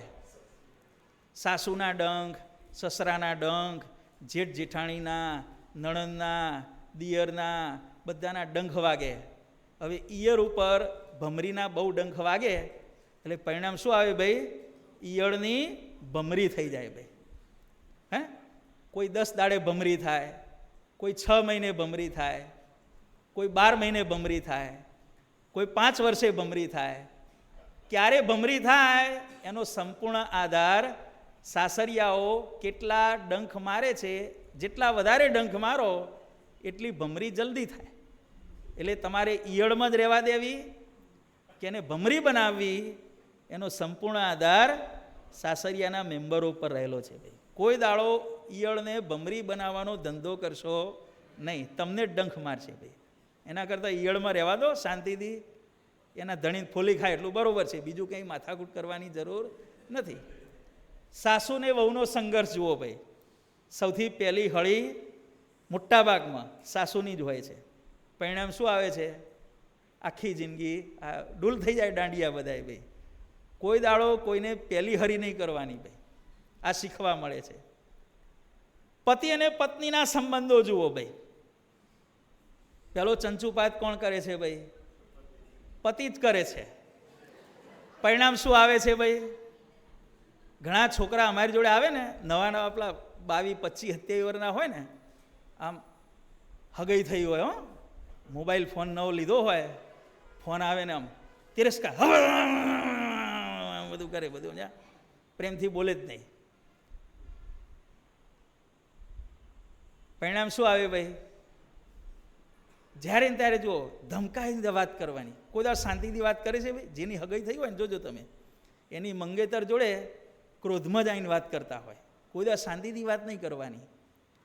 પરિણામ શું આવે? સંગ એવો રંગ. પહેલી હળી કરો, લગ્ન પહેલાં એ તમારું સાંભળતી હોય, લગ્ન પછી તમારે આખી જિંદગી એનું સાંભળવું પડે. એક પતિ પત્નીની લગ્નની રજત જયંતિ ઉજવાણી ભાઈ, 25 વર્ષ રજત જયંતિ ઉજવાણી. ત્યારે એ દિવસે પતિએ પત્નીને પ્રશ્ન પૂછ્યો કે મારે તને એક પ્રશ્ન પૂછવો છે. કે હા પૂછો. કે કારણ કે પ્રશ્ન પૂછવો હોય તો પરમિશન વિના તો પૂછાય નહીં પાછું. પરમિશન લેવી પડે ને ભાઈ. સ્થિતિ એટલી કંગાલ થઈ ગઈ હોય 25 વર્ષે, પૂછવું હોય તો એ રજા લેવી પડે ભાઈ. પૂછો. કે રજત જયંતિ એટલી હા પાડી દીધી. કે લગ્ન પહેલાં તું બહુ સીધી હતી, કે હવે આવી અવરચંડી કેમ થઈ ગઈ છે? કે લગ્ન પહેલાં તું કેટલી સીધી હતી, શાંતિથી જવાબ આપતી, મારી આમે બહુ બોલતી નથી, બધું કરતી. પત્નીએ જવાબ આપ્યો, સંગ એવો રંગ. કે તમે અત્યારે જેટલા સીધા છો ને, લગ્નના 25 વર્ષ પછી તમે જેટલા સીધા થયા છો, એટલી લગ્ન પહેલાં હું સીધી હતી. અને હું જેટલી અવરચંડી છું એટલા તમે લગ્ન પહેલાં અવરચંડા હતા. 25 વર્ષ પછીની સ્થિતિ. પણ સંગ એવો રંગ. સીધી સ્ત્રીએ અવરચંડા પતિનો સંગ કર્યો તો પતિમાં જેટલું અવરચંડાપણું હતું એ બધું અહીંથી ઉથલી અને પત્નીમાં ગયું. પતિએ પત્નીનો સંગ કર્યો તો પત્નીમાં જેટલું સીધાપણું હતું, જેટલી નમ્રતા હતી, એ બધી ઉથલી અને પતિમાં આવી ગઈ. 25 વર્ષે આટલો ફેર પડ્યો, બરોબર ને ડોડિયા? લગ્ન પહેલાં જેટલા તમે અવરચંડા હતા, એ અવરચંડાપણું બધું ત્યાં જતું રહ્યું. અને એનામાં જેટલું સીધાપણું હતું, આપણે આ આવે છે ને કટ પેસ્ટ, ફાઇલો બધી મૂવ થઈ ગઈ. અવરચંડાપણાની ફાઇલો પેલા ફોલ્ડરમાં જતી રહી અને નમ્રતાની ને સીધાપણાની બધી ફાઇલો આમ મૂવ થઈ ગઈ. કોપી પેસ્ટ થાય તો સારું, 2 જગ્યાએ માલ રહે, પણ આ તો સીધું મૂવ જ થાય ભાઈ. પેલું પેલા નામ જાય, પેલું પેલા નામાં જાય. જો પહેલી હળી કોણ કરે છે ભાઈ? પતિ કરે છે. લગ્ન થાય પછી ધાક જમાવવાનો પ્રયત્ન કરે, કંટ્રોલ જમાવવાનો પ્રયત્ન કરે. પરિણામ શું આવે છે? પતિનો પરાજય થાય છે.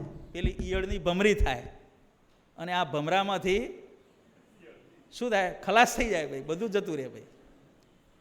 પહેલી હળી ક્યારે પણ કરવી નહીં. જો ઘરમાં પણ આવું જોવા મળે છે. દૈવી અને આસુરી બંનેના સંઘર્ષની અંદર હંમેશા દૈવીનો વિજય થાય છે. સજ્જન અને દુર્જન બંનેના સંઘર્ષમાં સજ્જનનો વિજય થાય છે. ચલો આ બધી વાતો છોડો. તમે બધા જુવાનિયાઓ અત્યારે પિક્ચરો જુઓ છો, બરોબર ને? પિક્ચરની અંદર કોણ હોય છે? હીરો ને વિલન હોય છે ભાઈ. 3 કલાકનું, 3.5 કલાકનું, 2.5 કલાકનું પિક્ચર હોય, હીરો ને વિલન. શું થાય છે ભાઈ? હીરો વિલનને હળી કરે છે કે વિલન હીરોને હળી કરે છે ભાઈ? હે, કશે આમ ત્યાં શીખો તો આમાંથી તો શીખો થોડું ભાઈ. મૂવીઓ જોઈને શીખો ભાઈ. અમારી કથા સાંભળીને ના સુધરો તો કંઈ નહીં, પિક્ચરો જોઈને તો સુધરો, કે કોઈને હળી કરવા મજા નથી ભાઈ. વિલન હોય એ હીરોને હળી કરે છે. પરિણામ શું આવે છે? 3 કલાકનું પિક્ચર પૂરું થાય પછી વિલનનો નાશ થાય છે, હીરોનો વિજય થાય છે. વિલનની જોડે કેટલી સંપત્તિ હોય છે ભાઈ, પ્રોપર્ટી કેવી હોય છે એની જોડે? અબજો રૂપિયાની પ્રોપર્ટી. એના અડ્ડાઓ પણ ક્યાં હોય? ડુંગરામાં, દરિયામાં, ભોયરામાં. હાથમાં જ ના આવે ભાઈ. ગુપ્ત આવાસો તમે જુઓ, એની પ્રોપર્ટીઓ જુઓ ભાઈ. એના હથિયારો જુઓ, 500 મશીન ગનો હોય, બધા મશીન ગન લઈને ઊભા હોય ભાઈ. જુઓ સાથીદારો જુઓ એના તમે. એની પોલિટિક્સમાં ને પોલીસમાં લાગવગ જુઓ. તમારો એનો વાળ તમે વાંકો ના કરી શકો, એટલી બધી ઓળખાણ હોય. બધા ફૂટેલા હોય, ઓળખાણો એટલી બધી હોય. કાવતરા રચવામાં પણ એને બધી રીતે અનુકૂળ વાતાવરણ હોય. હથિયારોમાં, સાથીદારોમાં, પ્રોપર્ટીમાં, નિવાસસ્થાનમાં, બધી રીતે વિલન પાવરફુલ હોય. હીરોઈન જોડે શું હોય? જીન્સ ને ટી-શર્ટ, પહેરેલા કપડે ભાઈ. ગજવામાં 5 રૂપિયાની નોટ પણ ના હોય. તમે ખિસ્સા તપાસો ખબર પડે, 5 રૂપિયા ના હોય એની જોડે. પરિણામ શું આવે છે ભાઈ? નાયકનો વિજય થાય અને પ્રતિનાયકનો પરાજય થાય છે. દરેક મૂવી, ગુજરાતી હોય, હિન્દી હોય, ઇંગ્લિશ હોય કે વિશ્વની કોઈ પણ ભાષાની મૂવી તમે જોજો, અંતે હંમેશા સત્યનો વિજય થાય છે. આટલું તો બતાવવામાં આવે છે ભાઈ. કોઈ મૂવી એવી જોઈ તમે કે જેમાં સાચા માણસનો દાટ વરી ગયો અને ગુંડા માણસો હતા એ બધા આગળ આવી ગયા? એવી કોઈ મૂવી હજી કોઈ પણ ભાષામાં બનાવવામાં આવી નથી. તમે જુઓ કેમ? નાયકનો વિજય થયો, પ્રતિનાયકનો પરાજય થયો. કારણ શું? પહેલી હળી હીરોને વિલને કરી. વિલનને હળી કરવા માટે ક્યારેય હીરો જતો નથી. ત્યાં પણ એવું દેખાય છે. જુઓ ભાઈ, અહીંયાથી પણ જેને સારો પાઠ ભણવો હોય ને, એ તો ગમે ત્યાંથી પણ સારો પાઠ ભણી શકે છે. એના માટે કંઈ બીજું વાતાવરણ જરૂરી નથી. જેને જેવું શીખવું હોય ને એમાંથી મળી રહે. એક સત્સંગી ને કુસંગી ભાઈબંધ હતા. કુસંગી ભાઈબંધ વેશ્યાવાળે જાય રોજ, અને આ સત્સંગી ભાઈબંધ હતો. એને કીધું કે ભાઈ તું ચાલ, વેશ્યાવાળે તો મજા આવે, કે રૂપાળી છોકરીઓ નાચતી હોય જોવાને મજા આવે, કે જલસો છે, ત્યાં જ જલસો છે કાકા વિશ્વમાં. પેલો સત્સંગી ના પાડે. કે એક વાર તો ચાલ યાર, બહુ આગ્રહ કર્યો ને એટલે સત્સંગી મિત્ર વેશ્યાવાળે જવા માટે તૈયાર થઈ ગયો. પણ શરત કરી, જો મને અનુકૂળ નહીં લાગે ને તો હું નીકળી જઈશ. કે હા નીકળી જજે, પણ એકવાર ચાલ. કે બસ હા ચાલ્યા. કે બેઠા, બધી તૈયારી થતી હતી. પેલા વાજિંત્રવાળાએ વાજિંત્ર સેટ કર્યા, ગાવાનું શરૂ થયું. નાચરાણીએ નાચવાનું શરૂ કર્યું. ધ્યાનથી સાંભળજો હો. જેવું નાચવાનું શરૂ કર્યું, 1 કે 2 કડી પેલી બોલી અને પેલો સત્સંગી ભાઈબંધ હતો એ ઉઠીને જતો રહ્યો. પેલો કુસંગી હતો ને પાછળ પાછળ ગયો. અલ્યા કે હતો હજી શરૂ થયું છે. કે ના હું નીકળી ગયો. કે કેમ નીકળી ગયો? મને કોઈકે કીધું કે તું અહીંથી ઉઠી જા. આપણે બે જોડે બેઠા હતા. કે તને કોણે ઉપદેશ આપ્યો કે તું નીકળી જા? ત્યારે કે આ વેશ્યાવાળાની અંદર રહેલા વાજિંત્રોએ મને ઉપદેશ આપ્યો. વાજિંત્રોએ ઉપદેશ આપ્યો? શું ઉપદેશ આપ્યો? કે જો ગાવાનું શરૂ થવાનું હતું એના પહેલાં પેલો ઢોલકાવાળો ઢોલકા એના સેટ કરતો હતો. ઢીક ઢીક ઢીક ઢીક કરે ને પેલું શરૂઆતની ડૂમ ડૂમ ડૂમ ડૂમ. થોડું આ પોપટલાલ કરે છે ને હથોડીઓ મારે ને બધું કરે ને બધું, એ બધું સેટ કરવું પડે ભાઈ, સમજ્યા? ત્યારે અરખું વાગે ભાઈ. તે પેલો ઢોલકાવાળો ઢીંગ ઢીંગ ઢીંગ ઢીંગ કરતો હતો. તે કે મને એવું સંભળાણું, ધીક હૈ ધીક હૈ ધીક હૈ. ધિક્કાર છે, ધિક્કાર છે, ધિક્કાર છે. કોણ બોલ્યું ભાઈ? ઢોલ બોલ્યા, દોકડ બોલ્યા. ધિક્કાર છે, ધિક્કાર છે, ધિક્કાર છે. પછી પેલા દોકડ સેટ કર્યા, પછી પેલા તંબુરાનો તાર પેલો આમ કરતો હતો સેટ કરવા માટે. તંબુરાના તારમાં મને એવું સંભળાયું, કિનકો કિનકો કિનકો, અવાજ આવે ને, મને એવું સંભળાણું, કિનકો કિનકો કિનકો. દોકડ શું બોલ્યા? ધિક્કાર છે, ધિક્કાર છે, ધિક્કાર છે. તંબુરો શું બોલ્યો? કોને કોને કોને, ગુજરાતી ભાષામાં. ધિક્કાર છે, ધિક્કાર છે, ધિક્કાર છે. કોને કોને કોને, તબ હાથ પસારી નારી કહે. વાજિંત્ર સેટ થઈ ગયા, પછી નાચનારીએ નાચવાનું શરૂ કર્યું. એમાં બધી એક્શન આવતી હતી. એમાં કંઈક એવી કડી આવી, ઇનકો ઇનકો ઇનકો, ઇનકો સલામ, ઇનકો ઇનકો ઇનકો, ઇનકો ઇનકો ઇનકો. પેલી નાચનારી આમ એક્શન કરે છે, ઇનકો ઇનકો ઇનકો ઇનકો. એને એક્શનમાં એવું દેખાણું. કોને ધિક્કાર છે? આમને ધિક્કાર છે, આમને ધિક્કાર છે, આમને ધિક્કાર છે, આમને ધિક્કાર છે. આ નાચનારી કે છે કે મને નાચતી જોવા આવેલા આ તમામ ભડવાઓને ધિક્કાર છે, ધિક્કાર છે, ધિક્કાર છે. જો ક્યાંથી ઉપદેશ કાઢ્યો એણે? વેશ્યાવાળામાં જઈને પણ એણે પોઝિટિવ થિંકિંગ આને કહેવાય ભાઈ, સમજ્યા ભાઈ? આને પોઝિટિવ થિંકિંગ કહેવાય. ઢોલકા બોલ્યા, ધીક હૈ ધીક હૈ ધીક હૈ. તંબુરો બોલ્યો, કિનકો કિનકો કિનકો. ત્યારે પેલી સ્ત્રી બોલી, ઇનકો ઇનકો ઇનકો ઇનકો ઇનકો. મને નાચનારી જોવા આવનારા આ બધા ભડવા શિરોમણીઓને ધિક્કાર છે, ધિક્કાર છે, ધિક્કાર છે. જુઓ ભાઈ, પેલો કેવું એટલે ઉઠ્યો કે હે, દોકડ બોલ્યું, તંબુરાએ પ્રશ્ન પૂછ્યો અને નાચનારીએ જવાબ આપ્યો. આવા વાતાવરણ આપણાથી રહેવાય? આટલા વાતાવરણની પેલા મિત્ર ઉપર એટલી અસર થઈ કે માણસ સત્સંગી થઈ ગયો. બોલો, કથામાં આવવાથી ના સુધર્યો, એ વેશ્યાવાળે જઈને સુધર્યો. સારી વસ્તુ શીખવી હોય ને તો કોઈ પણ જગ્યાએથી આપણને શીખવા મળે ભાઈ. આ નિયમ છે ભાઈ. દુર્જન અને સજ્જન બંનેના સંઘર્ષમાં હંમેશા સજ્જનનો વિજય થાય છે. પ્રતિનાયકનું મુખ્ય યોગદાન નાયકને ઉપસાવવામાં રહેલું છે. રામનું વ્યક્તિત્વ આટલું ઉપસ્યું, એમાં મુખ્ય ફાળો કોનો? રાવણનો. કૃષ્ણનું વ્યક્તિત્વ આટલું ઉપસ્યું, એમાં મુખ્ય ફાળો કૌરવોને કંસનો. પાંડવોને, કૌરવો ના હોત તો પાંડવોને હારા કોણ કહે ભાઈ? સ્વામિનારાયણ ભગવાનના અનેક પ્રકારના લીલા ચરિત્રમાં એમનો મહિમા વધારવામાં એમના વિરોધીઓનો જ હાથ છે. આપણા સાંઈ બાપાનું આટલું બધું વ્યક્તિત્વ પ્રકાશ થઈ અને આખા જગત સમક્ષ આવ્યું, એમાં સૌથી વધારે ફાળો કોનો? સાંઈ બાપાના વિરોધીઓનો ભાઈ. વિલન જેટલો પાવરફુલ હોય એટલું હીરોનું વ્યક્તિત્વ વધારે ઉપસે. આ અનાદિકાળનો આપણો ભારત મુનિ દ્વારા રચવામાં આવેલા નાટ્યશાસ્ત્રનો આ નિયમ છે. કોઈ પણ જગ્યાએ વિલન જેટલો ખતરનાક હોય ને એટલું પેલું પાત્ર વધારે દેદીપ્યમાન થાય. આ નિયમ છે ભાઈ. આ બધી બહારની વાતો થઈ ભાઈ. પ્રહલાદની વાત થઈ, રામની વાત થઈ, કૃષ્ણની વાત થઈ, પાંડવોની વાત થઈ, ચાણક્યની વાત થઈ, બરોબર? ભારત પાકિસ્તાનની વાત થઈ. હવે આપણે સત્સંગની વાત કરીએ થોડી. આપણા ઉપાસ્ય ઇષ્ટદેવ સર્વોપરી સ્વામિનારાયણ ભગવાન, એમના જીવન ચરિત્રનો આપણે અભ્યાસ કરીએ.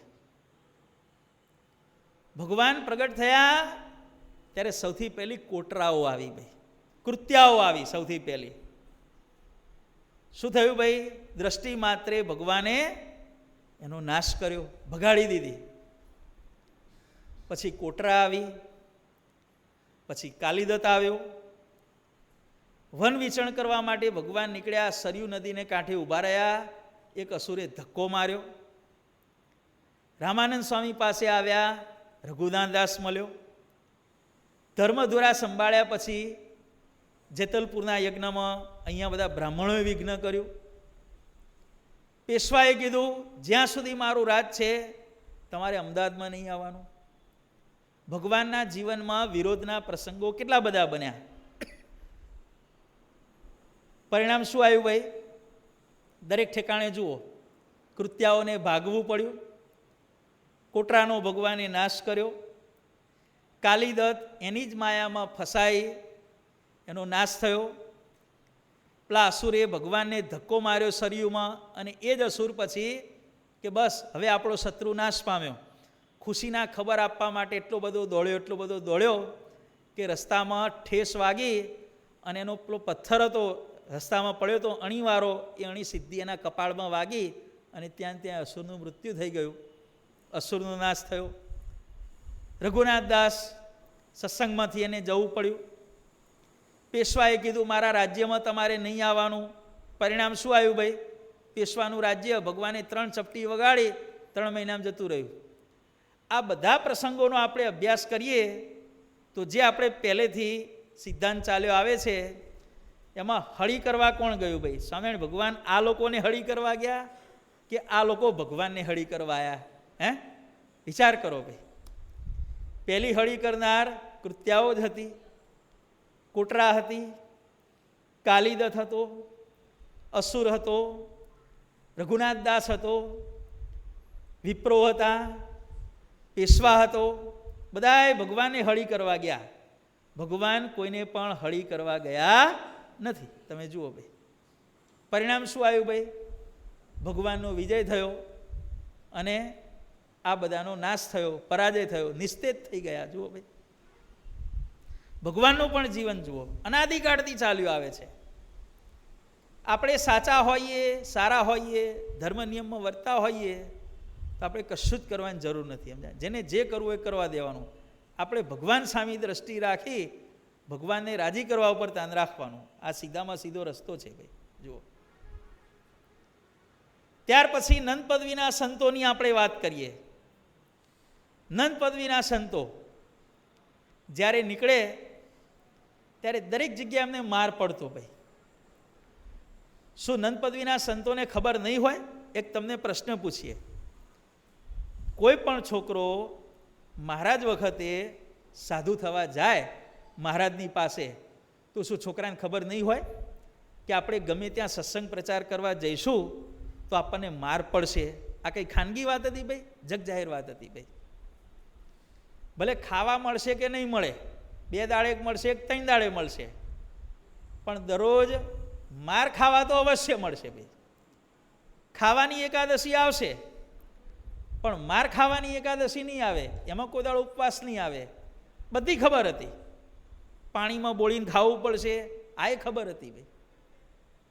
પણ હોંશે હોંશે બધા સંતો થયા, સહન કર્યું અને બહુ જ મોટા વિસ્તારની અંદર સ્વામિનારાયણ સંપ્રદાય ફેલાવ્યો.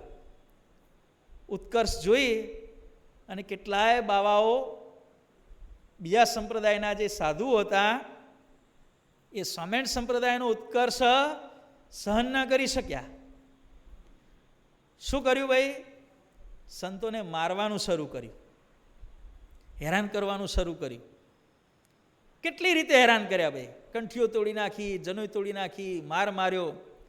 સંતો 2 દિવસના ભૂખ્યા હોય અને ખબર હોય કે સ્વામિનારાયણના સાધુ સ્ત્રીઓને અડતા નથી, તો સંતો 2-3 દિવસના ભૂખ્યા હોય અને એમના બૈરાઓને ચડાવી અને સ્વામિનારાયણ ભગવાનના સંતોની પાછળ દોડાવે. બોલો, 5-10 કિલોમીટર સુધી બૈરા પીછા કરે, અડી જાય તો ઉપવાસ. સંતો ભૂખ્યાને તરસ્યા દોડે. બોલો, કોઈનું કંઈ પડી જાય, કોઈનું કંઈ પડી જાય, લેવારો પાછળ લશ્કર આવતું હોય. કેટલી રીતે હેરાન કરવામાં આવ્યા બાવાઓ દ્વારા. બાવાઓની ધાક કેટલી હતી ભાઈ? 1000-1500 બાવાઓની જમાત આવે ભાઈ.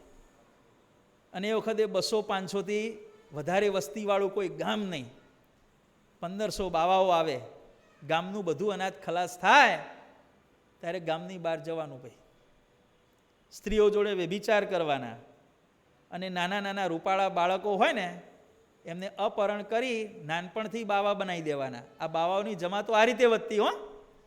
કોઈ પણ છોકરો દેખાવડોને સ્માર્ટ લાગે એટલે એને ઉઠાવવાનો. બાવાઓ આ રીતે બાળકોનું અપહરણ કરતા, જમાતો વધતી. અને આજે પણ જુઓ, એ બાવાઓની ધાક આજે ભારત દેશમાં કેટલી છે. કોઈ પણ છોકરું રડતું હોય, છાનું રહેતું ન હોય, એની માં ધમકી આપે, તાર પપ્પાને કહી દઈશ, તાર દાદાને કહી દઈશ, જેનાથી ડરતું હોય ને બધાની ધમકી આપે, છોકરો છાનો ન રહે.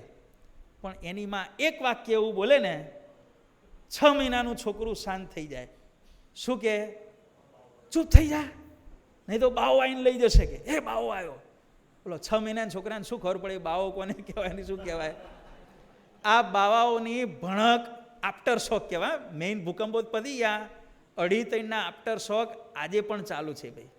કોઈ પણ છોકરાને શાંત રાખવા માટે કોઈ પણ માતા બાવા શબ્દનો પ્રયોગ કરે છે. ચૂપ થઈ જા, નહીં તો બાવો આવીને લઈ જશે. કે તરત ચૂપ થઈ જાય છે ને ચૂપ. ભાઈ જુઓ, ટ્રાય કરો જ કરજો ભાઈ. બાવાનું નામ દો. આવી બાવાઓની જમાતો હતી, ધાક હતી. ક્યાં ગઈ આજે બાવાની જમાતો? દેખાય છે આજે? શું થયું ભાઈ? નંદ પદવીના સંતોનો બહુ અપરાધ કર્યો, બાવાઓની જમાતો આખી સાફ થઈ ગઈ. આજે કોઈ પણ સંપ્રદાયમાં એક જ મંદિરમાં 50, 60, 70, 200, 250 કે 300 સાધુના દર્શન કરવા હોય તો અત્યારે વિશ્વનો એકમાત્ર જો સંપ્રદાય બચ્યો હોય તો આ સ્વામિનારાયણ સંપ્રદાય બચ્યો છે. બાકી બધે જુઓ ભાઈ, ક્યાંય અસ્તિત્વ નથી ભાઈ. જમાતો બધી સાફ થઈ ગઈ ભાઈ. એ જુઓ, કિતના ચેલા હે? કે 2 ચેલા હે, 4 ચેલા. શું કરવા સાધુ થવા આવે ભાઈ? પહેલાં જમાતો કેમ હતી? હાઈજેક કરતા હતા ભાઈ. હવે બધું જતું રહ્યું. ભગવાનના સંતોનો દ્રોહ કર્યો, જમાતો આખી સાફ થઈ ગઈ ભાઈ. જુઓ, અત્યારે કોઈ પણ મોટો સમુદાય તમારે જોવો હોય ત્યાગીઓનો તો કયા સંપ્રદાયમાં દેખાય છે? સ્વામિનારાયણ સંપ્રદાયમાં ત્યાગીઓની સંખ્યા છે, બીજે ક્યાંય નથી. જુઓ ભાઈ, સંતો બાવાઓને હરી કરવા ગયા કે બાવાઓ સંતોને હરી કરવા ગયા? ભાઈ, બાવાઓ સંતોને હરી કરવા ગયા. પહેલી હરી બાવાઓએ કરી, બરોબર, નાશ થઈ ગયો. ત્યાર પછી આપણા જીવન પ્રાણ બાપાશ્રી, સંઘર્ષ થયો ભાઈ. ત્યારે ભુજના સાધુઓને અભાવ આવ્યો બાપાનો પ્રૌઢ પ્રતાપ જોઈને. ધર્મ શુદ્ધિને વહીવટ શુદ્ધિની લડત કરી બાપાશ્રીનો વિરોધ કર્યો. પરિણામ શું આવ્યું ભાઈ? બાપાશ્રીનો જય જયકાર થયો અને વિરોધીઓ બધાએ ઈઠા પડ્યા. કોણ કોને હળી કરવા ગયું હતું ભાઈ? વિચારો ભાઈ. આપણા ઈશ્વર બાપા પ્રૌઢ પ્રતાપ સહન નહીં થવાને કારણે ભુજના સાધુએ લાડવામાં ઈશ્વર બાપાને ઝેર આપ્યું ભાઈ. નેપાળો આપ્યો ભાઈ, રેચક વસ્તુ નેપાળો આપ્યો. પરિણામ શું આવ્યું? સદગુરુ બાપાએ લીલા કરી અને સદગુરુ બાપાને દિશાએ જવાનું થઈ ગયું ભાઈ. 24 કલાકમાં 100 વખત સદગુરુ બાપાને દિશાએ જવાનું થયું. તમે વિચારો, કોઈ પણ માણસને ઝાડા થયા હોય, અતિસાર ઝાડા થયા હોય તો વધુમાં વધુ દિવસમાં કેટલી વાર જવાનું થાય? 15 વખત કે 20 વખત. સદગુરુ બાપાને કેટલી વાર થયું ભાઈ જવાનું? 100 વખત. દિવસમાં કલાક કેટલા હોય? 24. 24 ચોક 96. દર 15 મિનિટે 24 કલાક સુધી સદગુરુ બાપાને દિશાએ જવું પડ્યું. તો વિચારો, ડૉક્ટરને પૂછજો કે સાહેબ 100 વખત થાય માણસ જીવતો રહે? પણ સદગુરુ બાપાને કંઈ ન થયું. અને એનું પાછું પોઝિટિવ પરિણામ આવ્યું. પોઝિટિવ પરિણામ શું આવ્યું? કે સદગુરુ બાપાને હાથમાં કંપવા હતો, આખો દાડો હાથ હલ્યા કરતો. આ નેપાળો આપ્યો, જોજો કોઈ પ્રયોગ ના કરતા. હા, નેપાળો આપ્યો, આ તો બાપાની લીલા કહેવાય. 100 વખત દિશાએ જવાનું થયું ને, એમાં શરીરમાં જેટલું પોઈઝન હતું ને બધું એ કંપવાનું પોઈઝન જતું રહ્યું. સદગુરુ બાપાનો કંપવા પણ મટી ગયો અને ઢીચણમાં થોડી ઘણી વેદના થતી હતી ને, એ ઢીચણનો દુખાવો પણ કાયમ માટે ગયો ભાઈ સદગુરુ બાપાનો. પેલા લોકોએ ઝેર કેમ આપ્યું હતું ભાઈ? સદગુરુ બાપાને ખતમ કરી નાખવા માટે. પણ જે ઉપાય એમનો નાશ કરવા માટે, વિનાશ કરવા માટે કરવામાં આવ્યો, એ વિનાશના ઉપાયમાંથી ઉલટાનો સદગુરુ બાપાનો વિનાશ થવાને બદલે વિકાસ થયો. હવે જુઓ, વિકાસ વિનાશ, વચ્ચે ફેર કેટલો છે? ક અને ન, આટલો જ ફેર છે. જુઓ ભાઈ, કાને બદલે ના લખો તો વિનાશ થઈ જાય, નાને બદલે કા લખો વિકાસ થઈ જાય. વિનાશ અને વિકાસ. કેવા પ્રયત્નો કર્યા અને પરિણામ શું આવ્યું? સાંઈ બાપાના જીવનમાં આપણે જોઈએ, વિરોધીઓએ કેટલા પ્રયત્નો કર્યા. સદગુરુ બાપા અંતર્ધ્યાન થયા ત્યારથી નહીં, જ્યારથી દીક્ષા લીધી ત્યારથી સાંઈ બાપાએ પોતાના જીવનમાં એકે દાડો સંઘર્ષ વિનાનો જોયો નથી ભાઈ. પણ જે પ્રસંગો સાંઈ બાપા માટે યોજવામાં આવ્યા એ બધામાં સાંઈ બાપાની પ્રતિભા વધારે ને વધારે ઉજ્જવલ થઈ અને આખા વિશ્વમાં ફેલાણી ગઈ. લોકમાં કહે છે ને, સત્પુરુષોની કીર્તિના મેલ દુર્જનોએ ફેંકેલા ટીકાના પથ્થરોમાંથી રચાતા હોય છે. મેલ ચણવો હોય તો પથ્થર જોઈએ, પથ્થર તો છે નહીં. પથ્થરો મફતમાં કોણ પૂરા પાડે? ટીકાકારો. અને એ જે ટીકાના પથ્થર ભેગા થાય એમાંથી સત્પુરુષો અને સજ્જનોની કીર્તિના ઊંચા ઊંચા મેલ ચણાતા હોય છે. શેમાંથી? દુર્જનોએ ફેંકેલા પથ્થરોમાંથી. કશું ખરીદવા જવું પડતું નથી. આધ્યાત્મિક ભૂમિકાની આપણે વાત કરીએ. ભગવાનનો ભક્ત જ્યારે ભગવાનનું ધ્યાન શરૂ કરે મૂર્તિના સાક્ષાત્કાર માટે, ત્યારે એને સંકલ્પ વિકલ્પ એને પીડા આપે છે. પરિણામ શું આવે છે? સંકલ્પ અને વિકલ્પથી થાક્યા વગર, ડર્યા વગર, હિંમત હાર્યા વગર ભગવાનનો ભક્ત ધ્યાન કરવાનું ચાલુ રાખે છે. તો ભગવાન એના ઉપર રાજી થઈ દયા કરી એને પોતાની મૂર્તિનો સાક્ષાત્કાર કરાવે છે.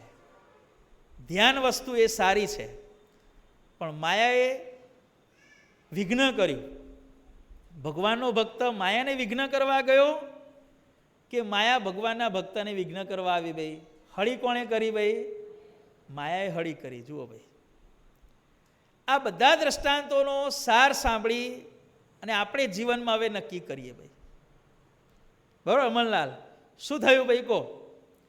અત્યાર સુધીના દ્રષ્ટાંતો જુઓ, દેવોને અસુરોથી માંડી અને આપણા સુધીની વાત થઈ. પહેલી હળી કરે એનો હંમેશા પરાજય થાય છે. બે સારા પ્રસંગો પણ છે કે જેમાં પહેલી હળી કરનારા પરાજય પામ્યા છે. બલિરાજાનો યજ્ઞ ચાલતો હતો ત્યારે વામન ભગવાન આવ્યા, હળી કરી. ભાઈ, આ પેલી રીતનો કેસ છે. પોઝિટિવ નેગેટિવમાં આમ કેસ છે. હળી કરવા આવ્યા, ભલે ત્રિલોકીનું રાજ્ય લઈ લીધું, પણ કાયમ માટે બલિ દ્વારા બંધાઈ ગયા. હળી કરવા ગયા, ભલે ત્રિલોકીનું રાજ્ય ગયું, પણ બલિરાજાએ શું કીધું? મારી આગળ તમે આવા ને આવા પ્રસન્ન મુદ્રામાં રહો.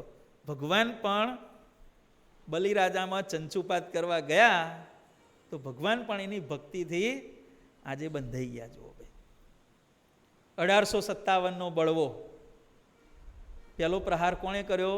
મંગલ પાંડેએ કર્યો. જો આપણે બધા જાણીએ છીએ ને પરિણામ શું આવ્યું? 1857નો બળવો આખો નિષ્ફળ ગયો. પહેલું આક્રમણ કોણે કર્યું? અંગ્રેજોએ કે મંગલ પાંડેએ? બોલો, મંગલ પાંડેએ કર્યું ને. That is why revolt was fail. વિપ્લવ આખો નિષ્ફળ ગયો. 1857નો વિપ્લવ નિષ્ફળ ગયો. એનું પાછું એક બીજું કારણ હતું. વિપ્લવ શરૂ થવાનો હતો ને ત્યારે આખા ઇન્ડિયાના રાજાઓની મિટિંગ થઈ ગઈ. મિટિંગમાં ચર્ચા થઈ. 1857નો બળવો ધારો કે આપણે જીતી જઈએ તો ભારત દેશની વ્યવસ્થા શું કરવાની? જીત્યા પછીનું વિચારવું પડે ને ભાઈ.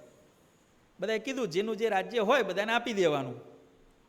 જેનું રાજ્ય અંગ્રેજોએ પડાવી લીધું હોય દરેકને આપી દેવાનું. બધા એગ્રી થઈ ગયા, ઓકે. હવે ભારતનો નેતા કોણ? કે અમેરિકા જવાન થાય, લંડન જવાન થાય, અથવા લંડન અમેરિકાવાળો ઇન્ડિયામાં આવે તો કોઈ આગળ તો ધરવો પડે ને ભાઈ. આ અમારો હેડ છે, આ અમારો રાષ્ટ્રપતિ છે, આ અમારો વડાપ્રધાન છે. ભારતનો હેડ કોણ?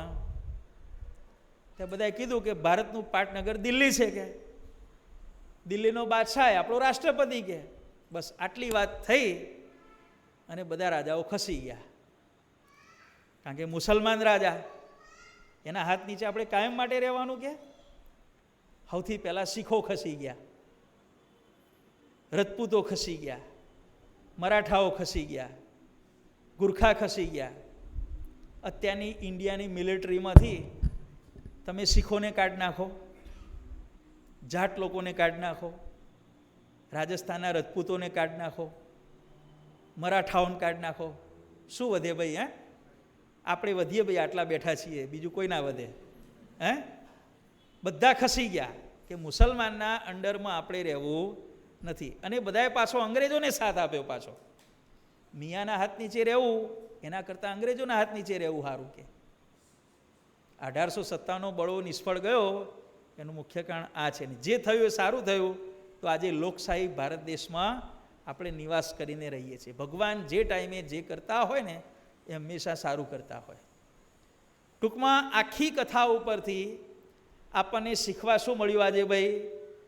સારા માણસને ક્યારે પણ હળી હંચા કરવા નહીં, પહેલી હળી કોઈને કરવી નહીં. કારણ કે અત્યાર સુધી જેણે જેણે પહેલી હળી કરી છે એનો હંમેશા પરાજય થયો છે. તમે જુઓ, સત્સંગમાં શું, પરિવારમાં શું, સમાજમાં શું, દેશમાં શું, વિશ્વમાં શું, અરે બ્રહ્માંડમાં તમે જુઓ, સૂર્ય અને ચંદ્ર બિચારા સીધા ચાલતા હોય અને પેલો રાહુ ગ્રહણ માટે આવે. હા, સૂર્યને ગળે, રાહુએ સૂર્યને હળી કરી, બરોબર, સૂર્યને આખો ગળી ગયો. પણ પ્રોબ્લેમ શું છે કે રાહુનું ખાલી માથું જ છે, ધડ કેતુ છે એ તો સામે પડ્યું છે. હવે રાહુ સૂર્યને ગળે ખરો સૂર્યગ્રહણ સમયે, ચંદ્રગ્રહણ સમયે ચંદ્રને પણ ગળે, આખો ગળી જાય, ખાઈ જાય, પણ શું છે, નીચેનું શરીર નથી, એટલે અહીંથી બહાર નીકળી જાય. એટલે આપણે કહીએ ગ્રહણ પૂરું. પેલું ગ્રહણ શરૂ થયું, ગળવાનું શરૂ કર્યું એટલે, અને અહીંથી નીકળી ગયું, ગ્રહણ પૂરું થઈ ગયું. જાઓ બધા નાવા જાઓ અને હવના રસ્તે પડો બધાએ, બરોબર. બ્રહ્માંડમાં પણ જુઓ, પહેલી હળી કરે છે એનો હંમેશા પરાજય થાય છે. જીવનમાં સુખી થવું હોય ને તો આપણે આપણું સાચવવાનું ભાઈ. કોઈની બાબતમાં, કોઈની મેટરમાં બહુ પડવાનું નહીં. તમે દરેકના જીવનનો અભ્યાસ કરજો. અરે દરેકના જીવનમાં શું, આપણે આપણા જીવનમાં પણ અભ્યાસ કરીશું ને આપણા જીવનનો, તો આપણને ખ્યાલ આવશે કે આપણને કોઈ હળી કરવા આવ્યું તો એણે માર ખાધો હશે. કેટલાક પ્રસંગો એવા હશે કે આપણે તાનમાં આવી, આપણે બીજાને હરી કરવા ગયા આવીશું તો આપણે અપમાન કે બીજું લઈને આપણે પાછા ફરી આવીશું. બન્યું છે ને આપણા દરેકના જીવનમાં. ક્યારે પણ કોઈનું આગું પાછું કરવું નહીં. ચાલતું હોય એમ ચાલવા દેવું. શું? હા, એનો મતલબ એવો નહીં હો કે ભાઈ ખોટું ચાલતું હોય તો ખોટું ચાલવા દેવું. હા, ભગવાન જ્યારે સૌથી પહેલાં લોજમાં પધાર્યા, હા, ઘણા પછી આના ઉપરથી તર્ક કરશે, અત્યારથી સમાધાન કરી આપીએ કે ભગવાન લોજ પધાર્યા એટલે પેલો ગોખલો પુરાયો, સ્ત્રીઓ પુરુષોની સભા અલગ કરી, તો ભગવાને પહેલી હરી ના કરી કહેવાય? આને હરી ના કહેવાય, આને અવ્યવસ્થામાંથી વ્યવસ્થાનું નિર્માણ કહેવાય. હળીનો મતલબ છે સીધા માણસને હરી નહીં કરવાની, ભગવાનના ભક્તનો, સાચા સંતનો કોઈ દાડો અપરાધ નહીં કરવાનો. આનો અર્થ આ છે. ઘણા એમ કે આ હરી ના કહેવાય, આ હરી ના કહેવાય, આ સુધારણા કહેવાય. શું કહેવાય? સુધારણા કરવી અને બીજાને હળી કરવી, બંનેમાં જમીન આસમાનનો તફાવત છે. એટલે જીવનમાં આપણે શીખવાનું છે કે ક્યારે પણ કોઈ સીધા માણસને, ભલા માણસને, પંચવર્તમાને યુક્ત હોય, ભગવાનની ભક્તિ કરતા હોય, ધર્મ નિયમ પાળતા હોય, એને ક્યારે સતાવવા નહીં ભાઈ. પરિણામ બહુ જ ખરાબ આવે છે. અત્યાર સુધીના આપણા દ્રષ્ટાંતો જોયા, કેવા કેવા મોટા પાત્રો હતા, પણ સારાની સામે પડ્યા તો બધાનો આખો નાશ થઈ ગયો છે. આજે કોઈ ઓળખતું નથી.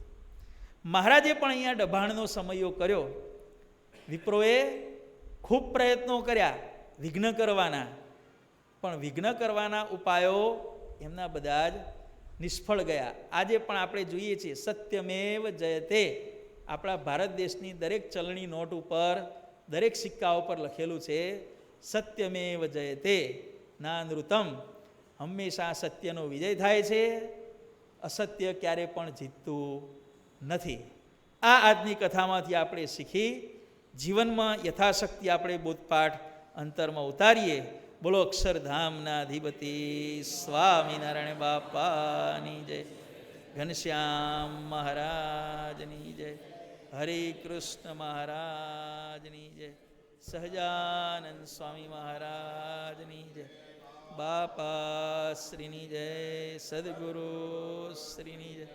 સ્વામિનારાયણ ગાદીના આદ્યાચાર્ય પ્રવર ધર્મ ધુરંધર સનાતન ધર્મ સમ્રાટ પરમ કલ્યાણકારી જીવન પ્રાણ સ્વામી બાપાની જય.